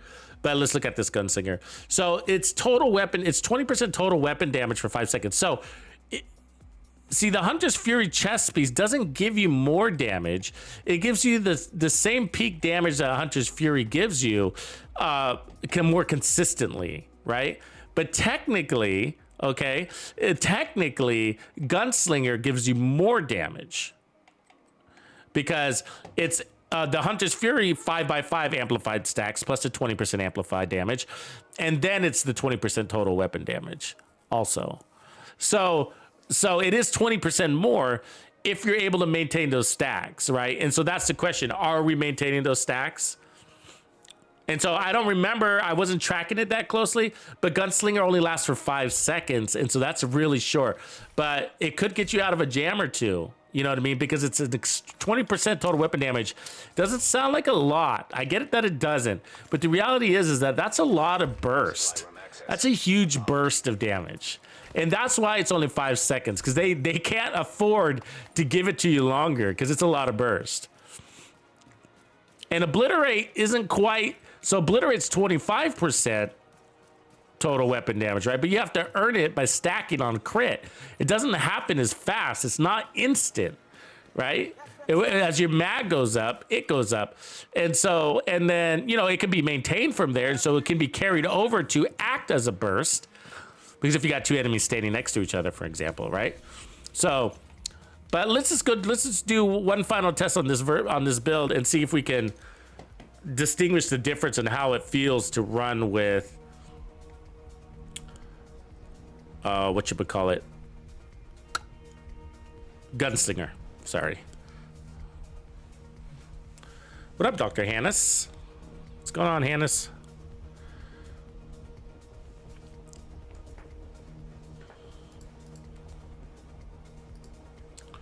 Two more days until season 11. Crazy, huh? I'm pretty excited myself. It's gonna be busy. I'm gonna be tired. We got a lot. I mean, because basically what I do is I'll be showcasing everything for you, grinding at the same time so I can showcase it. So it's a lot of hours, right? And then coming up with builds also. So there's 3 things, right? So live streams, grinding, and then coming up with builds also, and then produce those build videos. So, but it's so exciting, man. I love new seasons. Man, the energy around here is huge, right? There we go. Go back to Gunslinger. And now I gotta say, like, I do like the Gunslinger talent on this build because of the synergies and the different look. You know, so let's go ahead and put on this Hunter's Fury mask. This should come out to more damage, okay? So let's see here. We're gonna have way more crit chance, so let's we have to balance it out. And so you see we're way over 60, so that's where we start putting back on the crit damage here. So because it's a Cheska chest piece, so we're getting more crit damage, right? And there we go, that's good. For a shotgun too, and I think that's part of why it felt maybe even a little bit better with this, because a shotgun gets more crits also because of that. Ooh, actually I might want to keep that Hasbro one there. Where'd it go? Max Hasbro, that's kind of cool. Put some armor on that one. Backfire, you know, that kind of stuff. Well, you know, I was gonna do a backfire build today, showcase, but I changed my mind because I was like, you know what, I just so much love my backfire with Umbra. Like, I don't know if I want to recommend other builds anymore for the backfire because it just feels so good with Umbra, you know.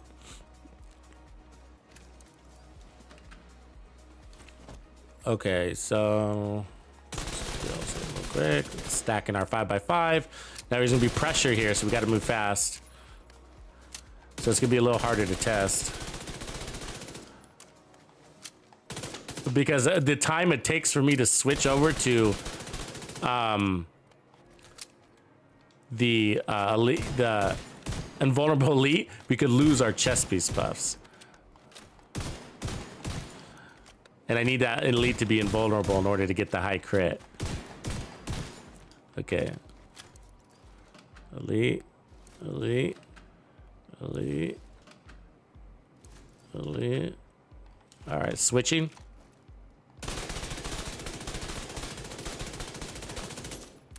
$970.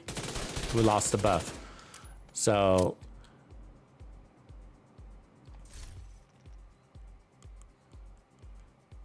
it should have been more. So we might have lost the buff before I even got to it. No, only one way to tell, huh? To do it again. And have to push this to an elite.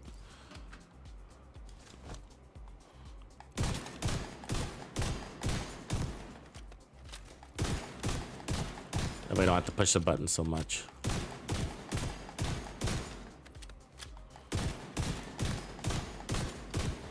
One more kill. One more for good measure. Named invulnerable. Vulnerable elite. Switching weapons. Over 1 million.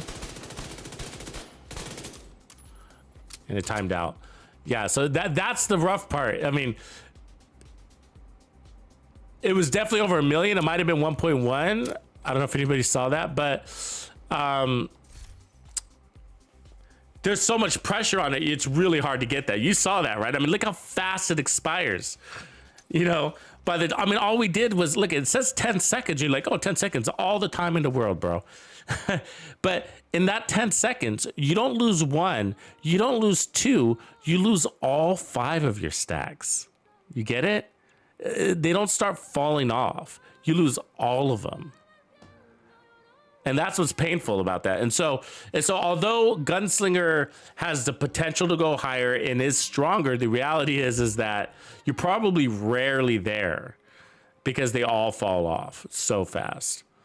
You know, so Gunslinger, it does look more exciting, and you know, it does, like, I mean, even as I sit here, you know, it feels good.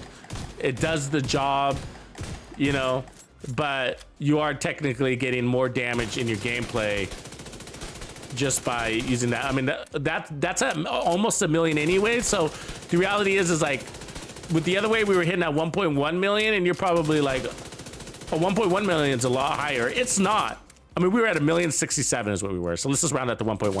970 to 1.1 is, that's no difference. That's no difference, guys. It's none. I know that's hard to believe. And I can, but and I've proved it by I record these giant differences, and I do these side-by-side time to kill videos to show you it's not really different. It's not microseconds. You can't tell. Anyway, so we're gonna go back to this. We know this is the better version.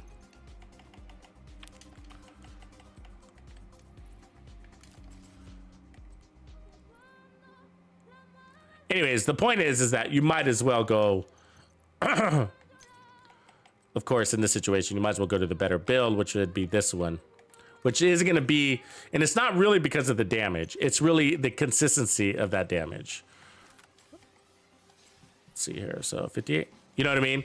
So like, there's just no pressure on those kills. It's just like, so with Gunslinger's got pressure, right? It's 5 seconds, you know? So when I flip my gun, I was like, I got 5 seconds, and that's a lot of pressure on the build. So when I, with this chest piece, it's like, no pressure, man. Cool. I got 30 seconds to get my next kill. Shit, I'll see you mañana. You know what I mean? So, like, whatever. Let's go kick some butt with it. Let's try a different control point now, of course. We're a little bit out of testing, right? Testing them now. Let's go down to backpack land and see if we get something interesting.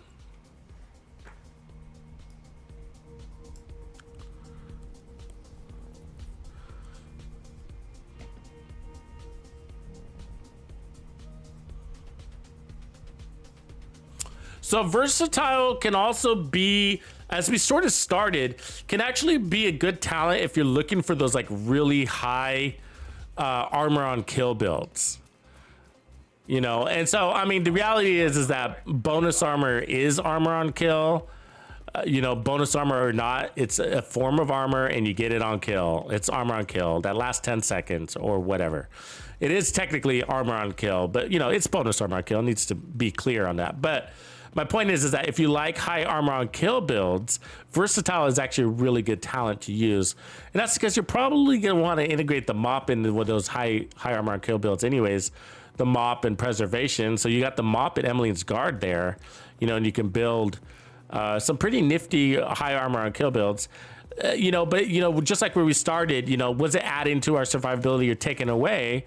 In the end, we felt more comfortable with less armor on kill. But there was a point, you know, there was a point in which that was no longer true. And we found that it was about 30% with going shieldless. And if I got to tell you, if you're going to go high armor on kill, you better go shieldless. What's the point of going high armor on kill with a shield? You know what I mean? You don't need that much survivability. There are limits, man.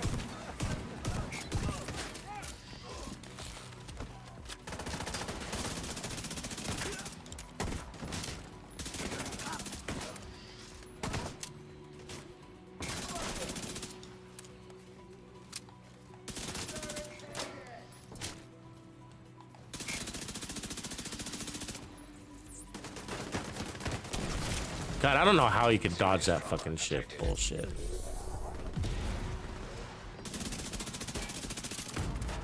God. They're all hanging back and it's killing me here.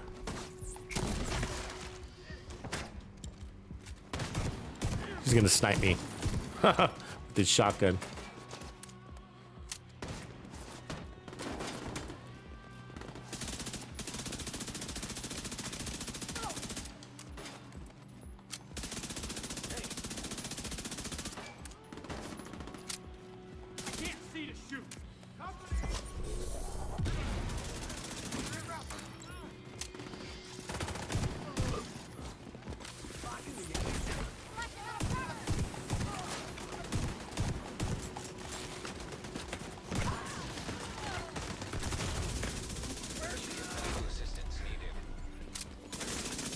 Ooh, I felt that reload. Yep, felt that reload. Agent incapacitated.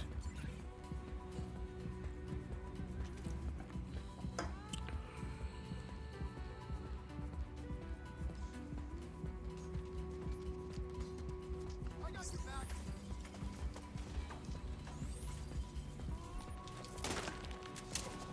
Gotta reload. Trouble here.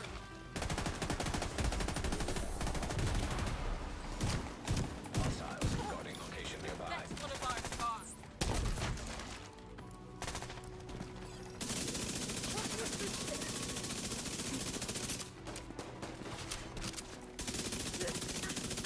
Moving to their side. Get the hell away from there.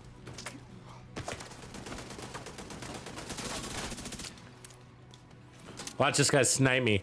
See that purple guy back there? That's a shotgun, M870 shotgun he's got in his hand. Ridiculous. God, this mop is a beast sometimes, man. See how many those shots I missed? He was standing right there. Incoming hostiles detected.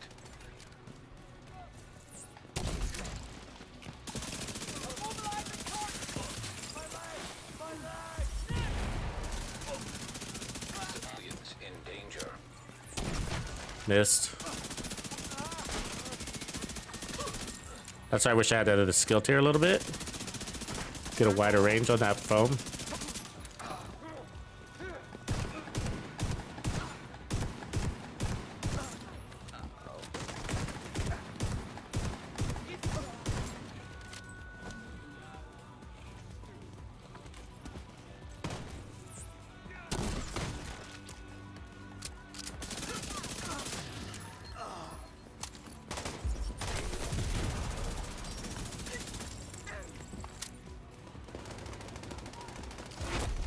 Heavily armored hostile detected.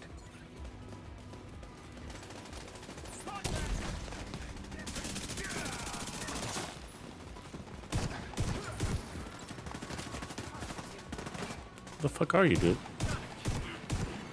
Civilians in distress. Oh my god. I missed so many of those shots, it's crazy. Ah! A mob got me killed, man. I missed 4 out of 5 shots.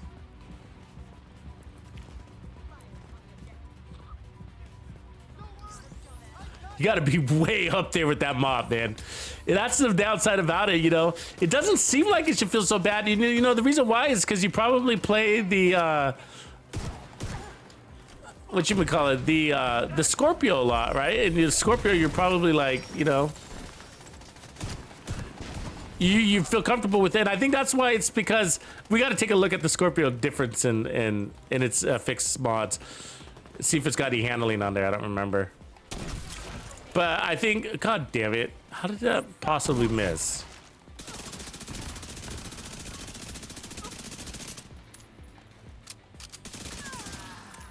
Let's take a look at that. So, Scorpio. So yeah, so the Scorpio's got better accuracy and stability, and you feel that, right?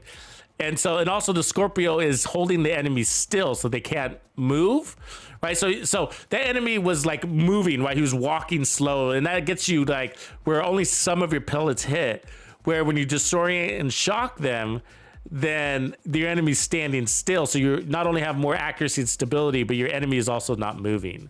You know, let's switch that in here and see if that solves some of those issues. Because that's like not the first time we're like, oh, the mop, you know. And it's given us the extra armor kill that mop was, but we don't really need it, you know. I think we're doing okay without that. So we got reload speed, we got weapon handling, there it is right there, right? And stability and crit chance, you know.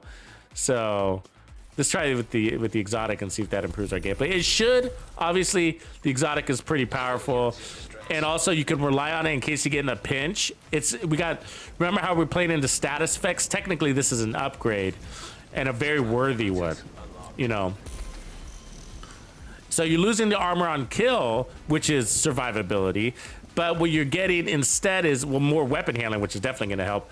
But you're getting a weapon that also adds status effects to a build in which is relying on status effects, right? We got Disorient status effect. We got another Disorient status effects. We got Riot Foam. So there's 3 status effects. And now we got a 4th and a 5th more status effect, right? Disorient and Shock, and of course more damage at the end. So now where the Mop had a damage talent, so the Mop did have the capability to hit harder up front, right, and in the back end, where this one is giving you 20% of more damage from all sources, but which is, I understand, is to be amp damage, but you're not gonna use that a lot, because once you get to the 7th round, you're probably gonna rotate weapons anyways. But the good news is you don't have to. So if you come across a boss and you're like, you don't have time to rotate weapons, or you don't want to rotate weapons or whatever, then you can just stick to your Scorpio and just kind of finish them off. Thanks, Drive You Mad.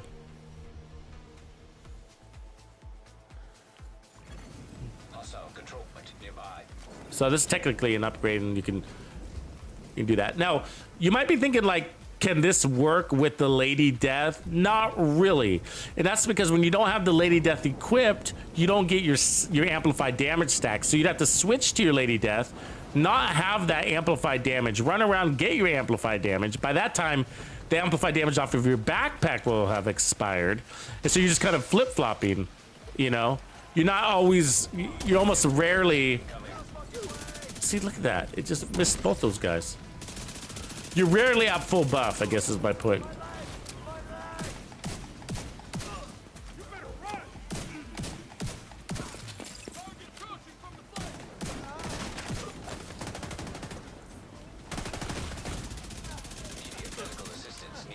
Time to kill saved us right there.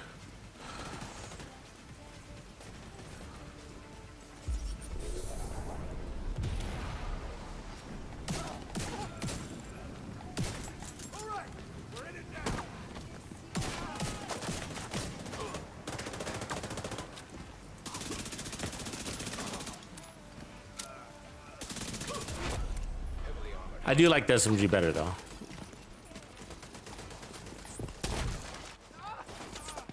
Got this lag and switching weapons. Not gonna like this at all.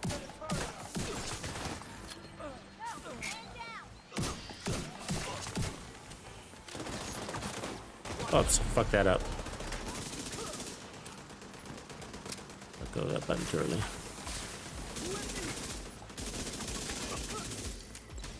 Yeah, it's a more forgiving build with the Scorpio for sure. Oh, can see you there. Detecting additional hostile contacts.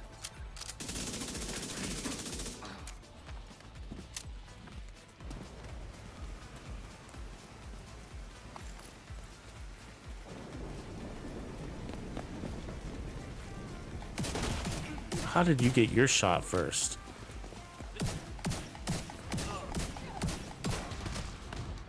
That sucked. Serious trauma detected.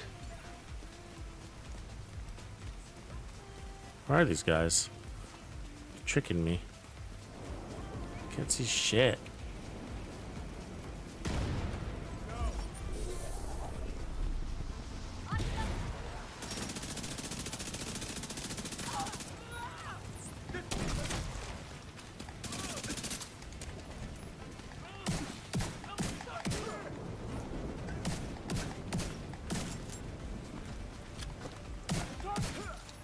Yeah, I'm not really missing that armor on kill, really, you know? So we're okay on that front. Who's all the way back here? The hell?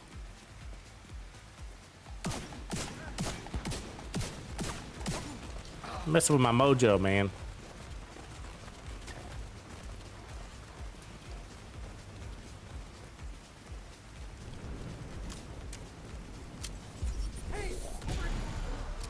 Double reload. Thank you for that. Heavily armored hostile detected.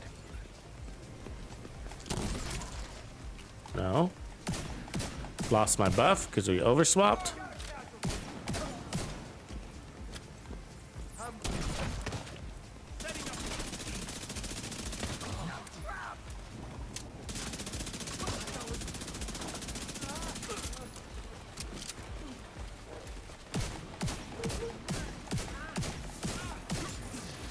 There it is.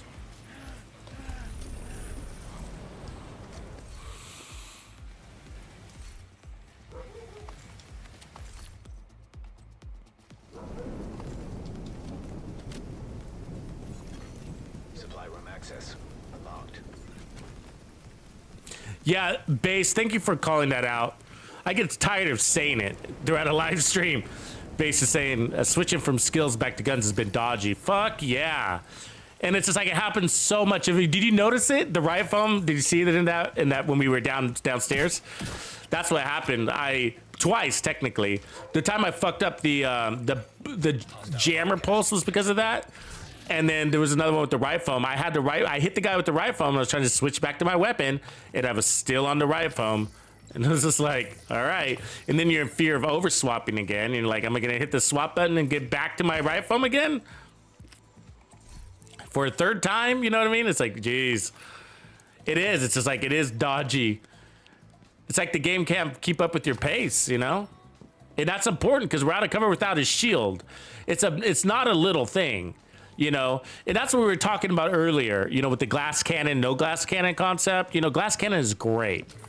If the game was more reliable, I'd probably be more comfortable sticking with that route more, you know? And the only, you know, I wouldn't push it on the community. There's a lot of community members that don't like glass cannon. But either way, even if you don't run glass cannon, it's still a good lesson on builds and the question of survivability. You know, glass cannon adds a lot of survivability. I know that sounds crazy, and because all of you that hate glass cannon or fear it, it's just like when I learned to solo legendary, it was on glass cannon. And as I modified my build, I went from regular glass cannon to perfect glass cannon because I found that you're better off with more damage because you're either dead or alive when you're solo legendary. There is no forgiveness. You know what I mean? You don't want to take any damage, you know? And an all red DPS build, and the skill build is different, right? Or a hybrid or something like that. And so, I mean, there's all sorts of builds you can do, but I'm like, if you want to play an aggressive solo legendary build, like, you know, with the goal of completing it as fast as possible and blah, blah, blah, solo and, you know, whatever, max damage everything, then, you know, it's not obliterate. It's really glass cannon. I mean, if you watch even the guys that's all they do is solo legendary, if you watch people that they don't do anything else but solo legendary, basically, you'll see that they'll usually toggle between focus and glass cannon dependent on the checkpoint. So when they go indoors or when it's really tight, they'll go with glass cannon so that they have more burst and don't have to be in scope. And then when they're playing in longer distances where there's a lot of space, then they'll lean into focus more. Anyways. And so that's why I learned how to use glass cannon. I didn't really use it much before I solo legendaried. Got some behind us too. Really? You fucker. What is that? You know what I mean? He had juke. What the fuck? He had juke moves and then he fucking punched me. It's just like, Jesus Christ. Yeah, the double reloads also. Yeah, exactly. Like one of them was like, where you hit reload and then you hit your shield to come up, and then the shield comes up, and even though you got a full mag, the game you reload again, right? Like lame. Okay, where are we? Fuck, I'm lost.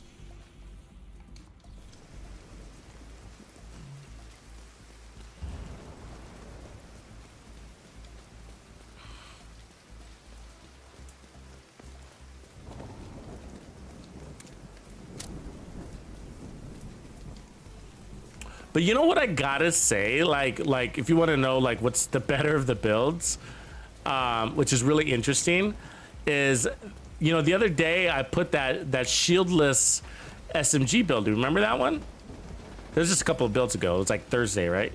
Wednesday or Thursday? Thursday. I mean, that was a really strong build. I mean, never die without a shield. Isn't that crazy? Way easier to play than the Hunter's Fury. And that's what we talked about. That's what the point of that video was almost, right? That's how I opened up that video. I was like, look, I talked about Hunter's Fury and how Hunter's Fury is one of the strongest sets in the game, no doubt. But it comes with so many conditions, it can be difficult to use, right?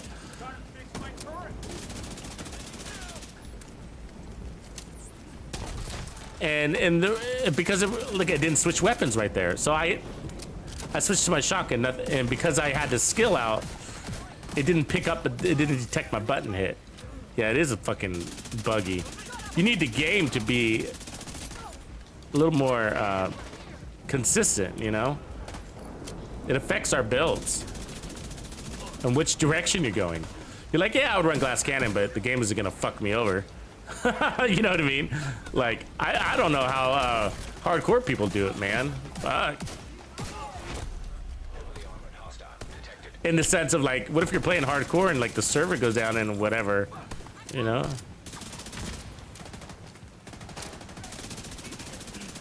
Anyways, that Heartbreaker build with all of that bonus armor is way easier to use, you know, because there's no conditions, right? There were no conditions to it. It was point and shoot. No kill required, no crazy fast timers, you know. I mean, a little bit, I was running the Dark Winter on that one, but you don't have to. If you want to get rid of that condition, do it. You wouldn't feel weaker, you know. Run Optimist or whatever. You know, but the bulk of the bonus armor was just so easy to get. And the weapon damage too, by the way.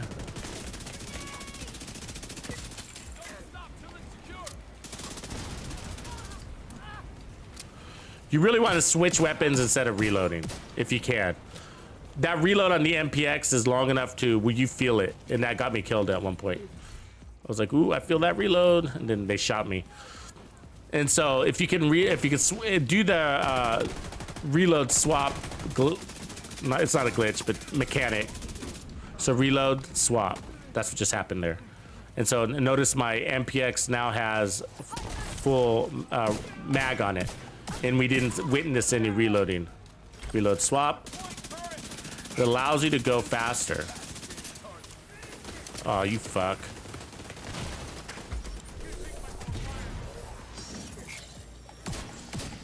Come on, come on, come on. Got it.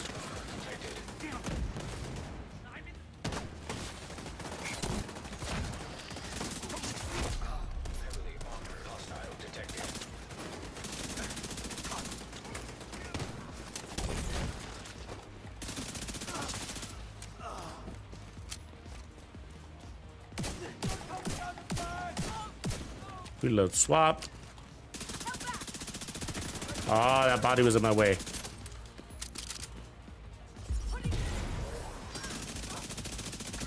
Got her.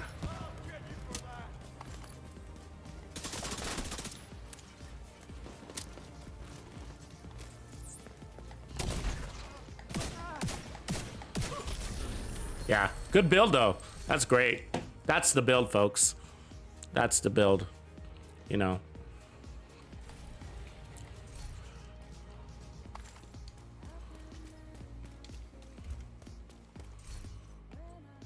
Easy to build too, right? Everybody has these things mostly. Not really relying on any exotic, all right? So you don't have to run the Scorpio. You don't have to run the Coyotes, you know?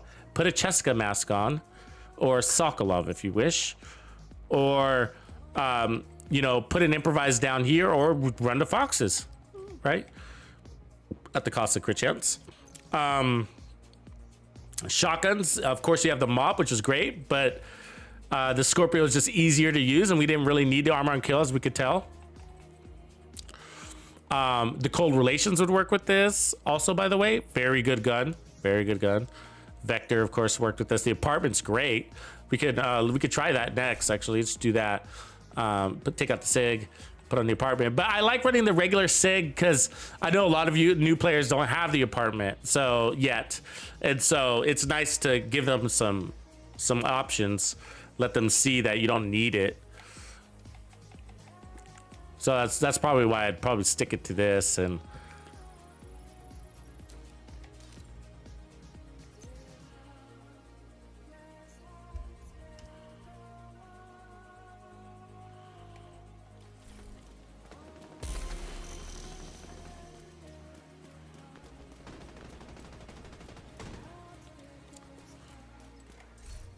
Yeah, but overall, I think the strategy on this build is, I found in the end there, just to skip the reload altogether. You know, just continue swapping, just keep swapping, just keep swapping, just keep swapping. Even if you think you can squeeze in a reload and stick to your weapon to try to milk a couple of extra seconds out of your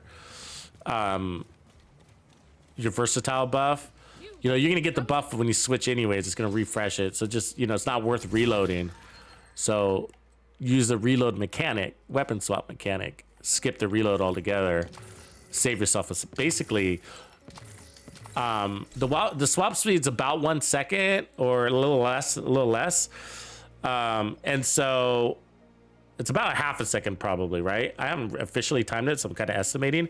But the reload time on this is 2.3 seconds. It's at least twice your weapon swap, at least, okay? So if you got 3 enemies in front of you, you kill one of them, and let's just say you accidentally missed some shots, so you only had a couple of rounds in there.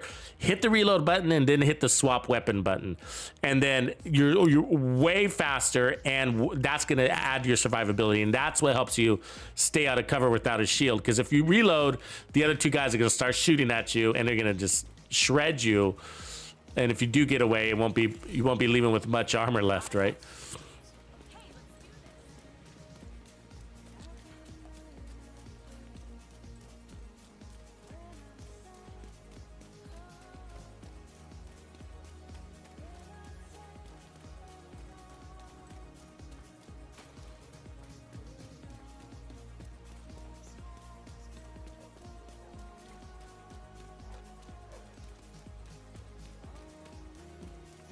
Oh, you know what? On this one, I'll go ahead and put on, just so you guys can see it. We'll go ahead and put on the apartment. Oh, you know what? No, let's not do the apartment. Let's do the cold relations because it's easier for the community to get this gun.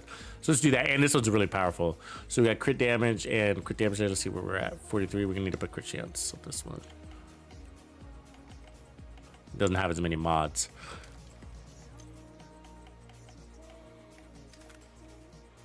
So 53, a little less crit chance there. So we're gonna have to put 1 crit chance mod here. That's okay though, don't worry about it, you'll see why.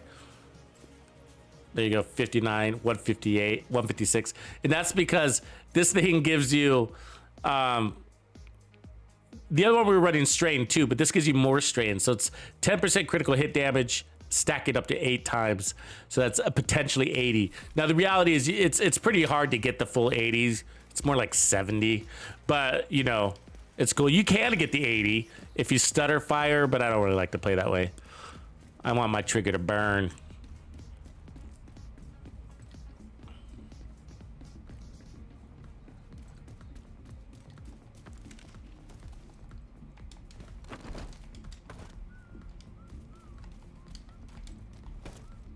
Okay, that is a named boss configuration for new players. Okay, if you don't know, named bosses, they always look in that like that configuration. Okay, so as new players, you experienced players probably know this.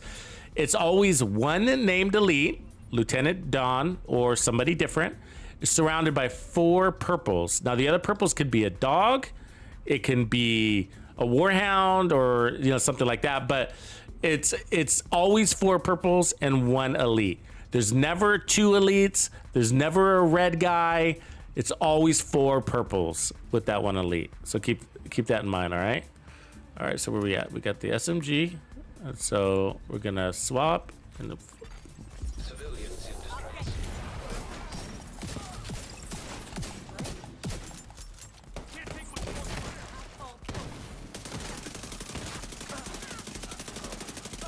this is the cold relations. Notice how strong it is. Can you tell? It's definitely slower.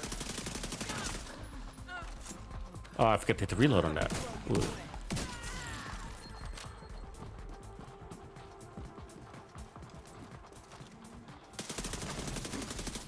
There it is, easier. So it's got a slower RPM, but it is definitely worth it. You want it. You want the slower the gun, the better for strain. By the way, so that's cool. So it's a little bit more sustained damage than burst, but very, very, very strong. Same reload though as the MPX. Notice that 10.3. So keep that in mind. So that was a good little demo though. We showed them what's up. All right, let's make sure we're reloaded now. So I screwed up there. I forgot to hit the reload button on the exchange, but Yeah, so named bosses are good to farm. You get a chance for named items to drop. Also exotics, they do have a higher rate of exotics, like bosses at the end of missions. That's why a lot of people farm Lincoln Memorial, because there's 3 bosses, 3 chances for an exotic. Oh, you want the apartment? Yeah, apartment is good. There's some people that hate the apartment. They make fun of Mesher. They're like, you don't get hardly any more weapon damage or whatever. I'm like, yeah, you're missing the point. You know? Shit. I don't even get to the back half of the mag half the time. You know what I mean? Like, fuck, I'm killing them in the front half of the mag. And so the more damage that comes off the back half of the mag, I'm like, whatever, cool. Reinforcements incoming. Come on. Before the whole goddamn familia comes, bro.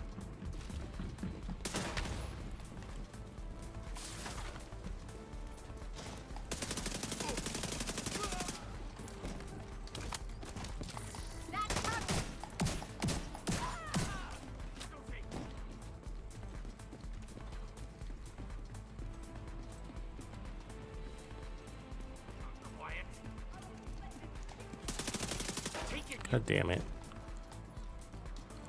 This control point can be annoying, right? It could totally be it's all spread out.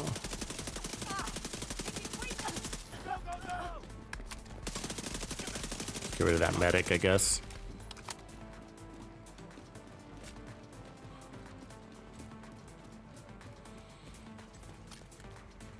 See what's happening here? Like, I'm never where they are. There's so many. The spawn points are annoying. I think that's why. They're upstairs or downstairs and... Jesus Christ.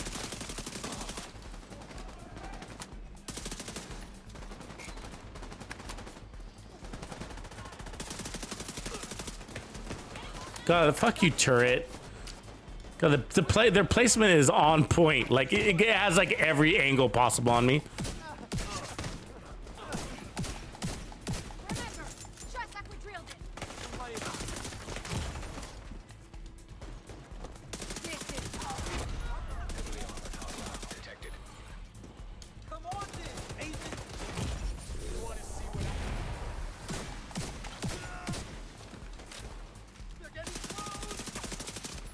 Oh, I had a half mag there. Immediate medical assistance needed. Oh.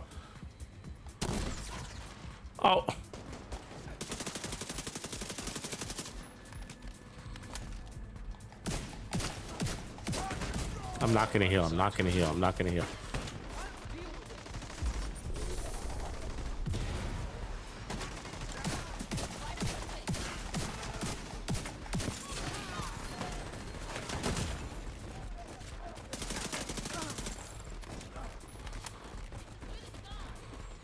Because we did a shitty job at corralling the enemies, you know, they gotta do better than what I just did. You know, they're all over the place. I mean, look at them. Left, guy to my left, guy to my right. Hostile contacts. Taking shots from around corners, you know.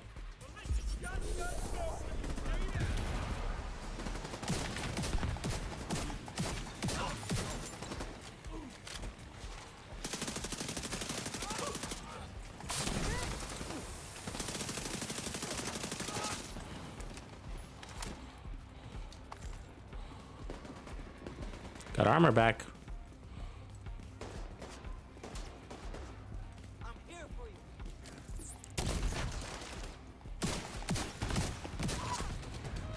Someone's down.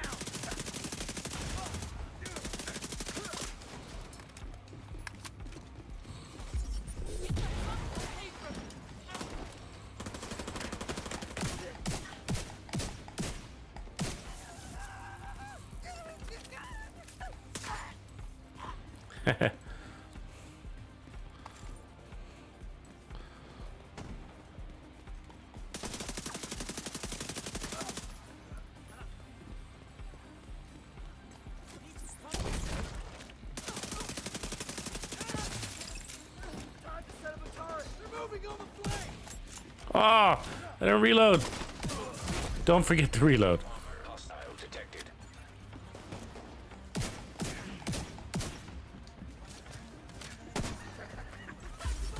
Ah, just fucked up again. Goddamn skills. I held onto that button, but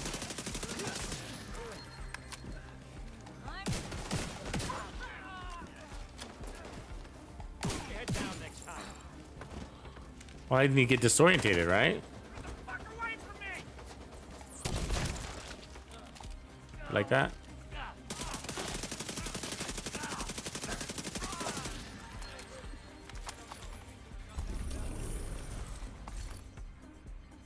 I mean, you're probably better off with a little faster RPM though, for the sake of speed of things and swapping weapons and stuff like that. And you know, just it kind of helps keep a rhythm when I think the two weapons are about as fast to exhaust their mag.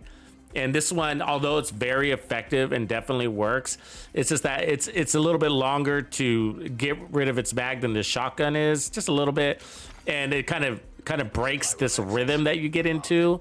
And so I feel like the MPX was just a little bit, the additional speed it had was just about right.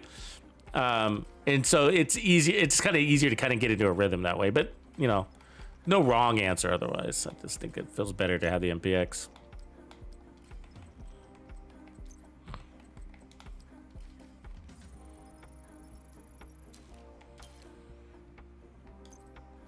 I don't know if the hunters have been bugged. I don't know about any bugs in the hunters.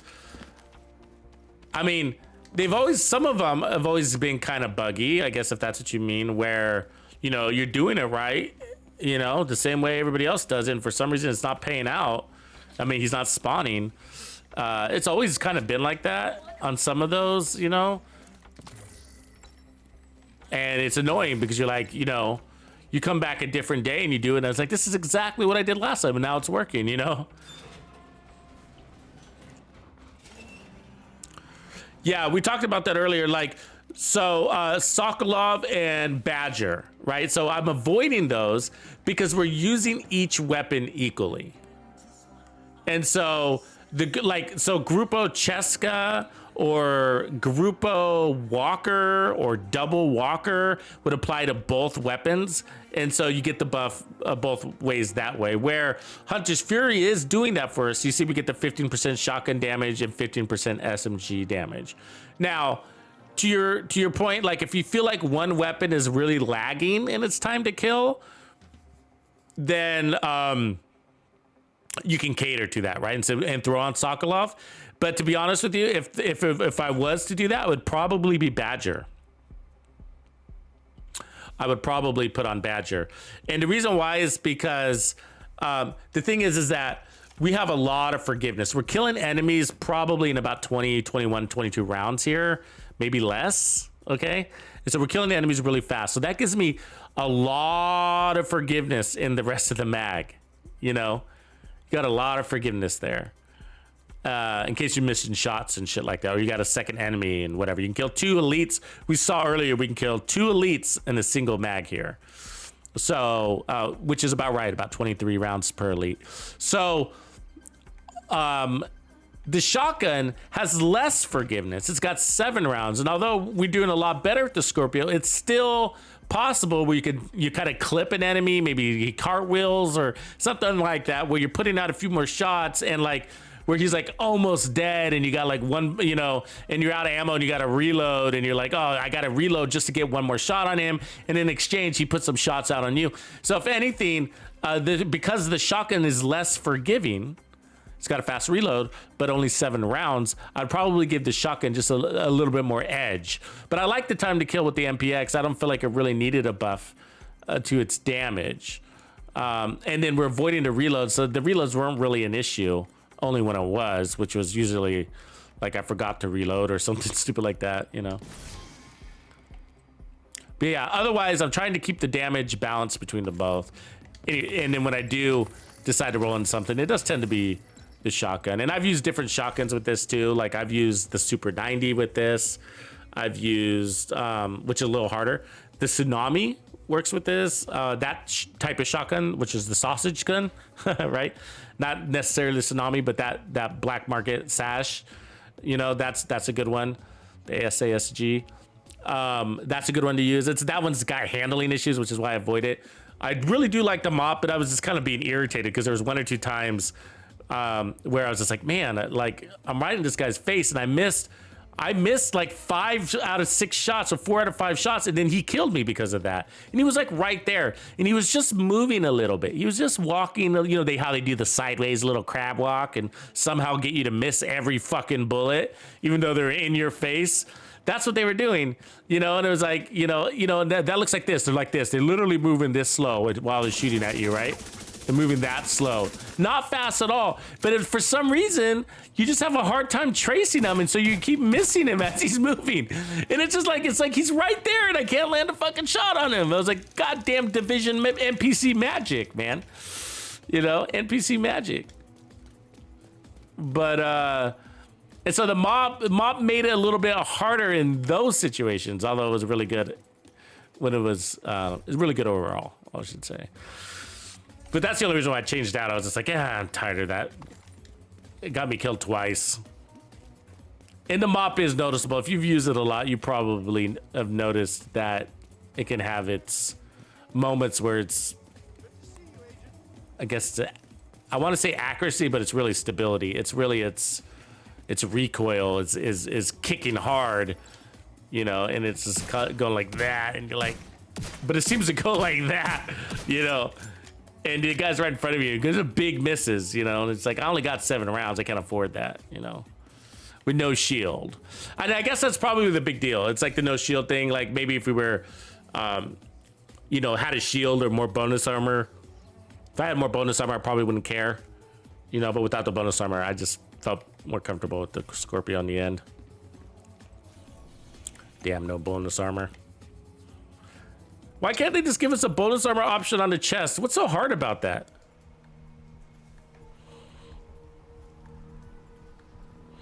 Yeah, Jack, you know, and there's like little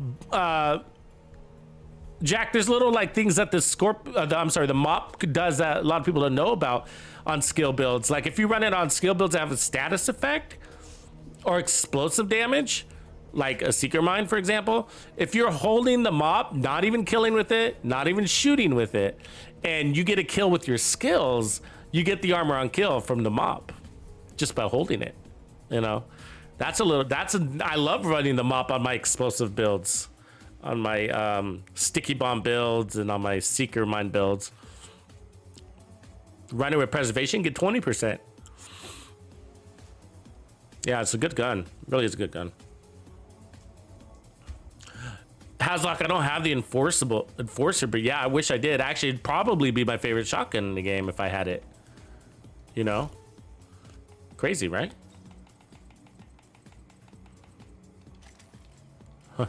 Yeah, but that was like a pre-order weapon, so I did not qualify. Cool, folks. All right, I'm going to leave it for here. Hope you guys have a beautiful Saturday night.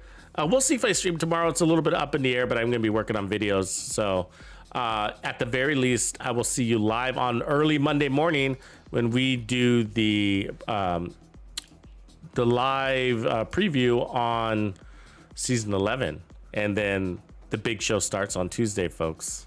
All right, catch you guys later. Have a beautiful night. Tuxedo out.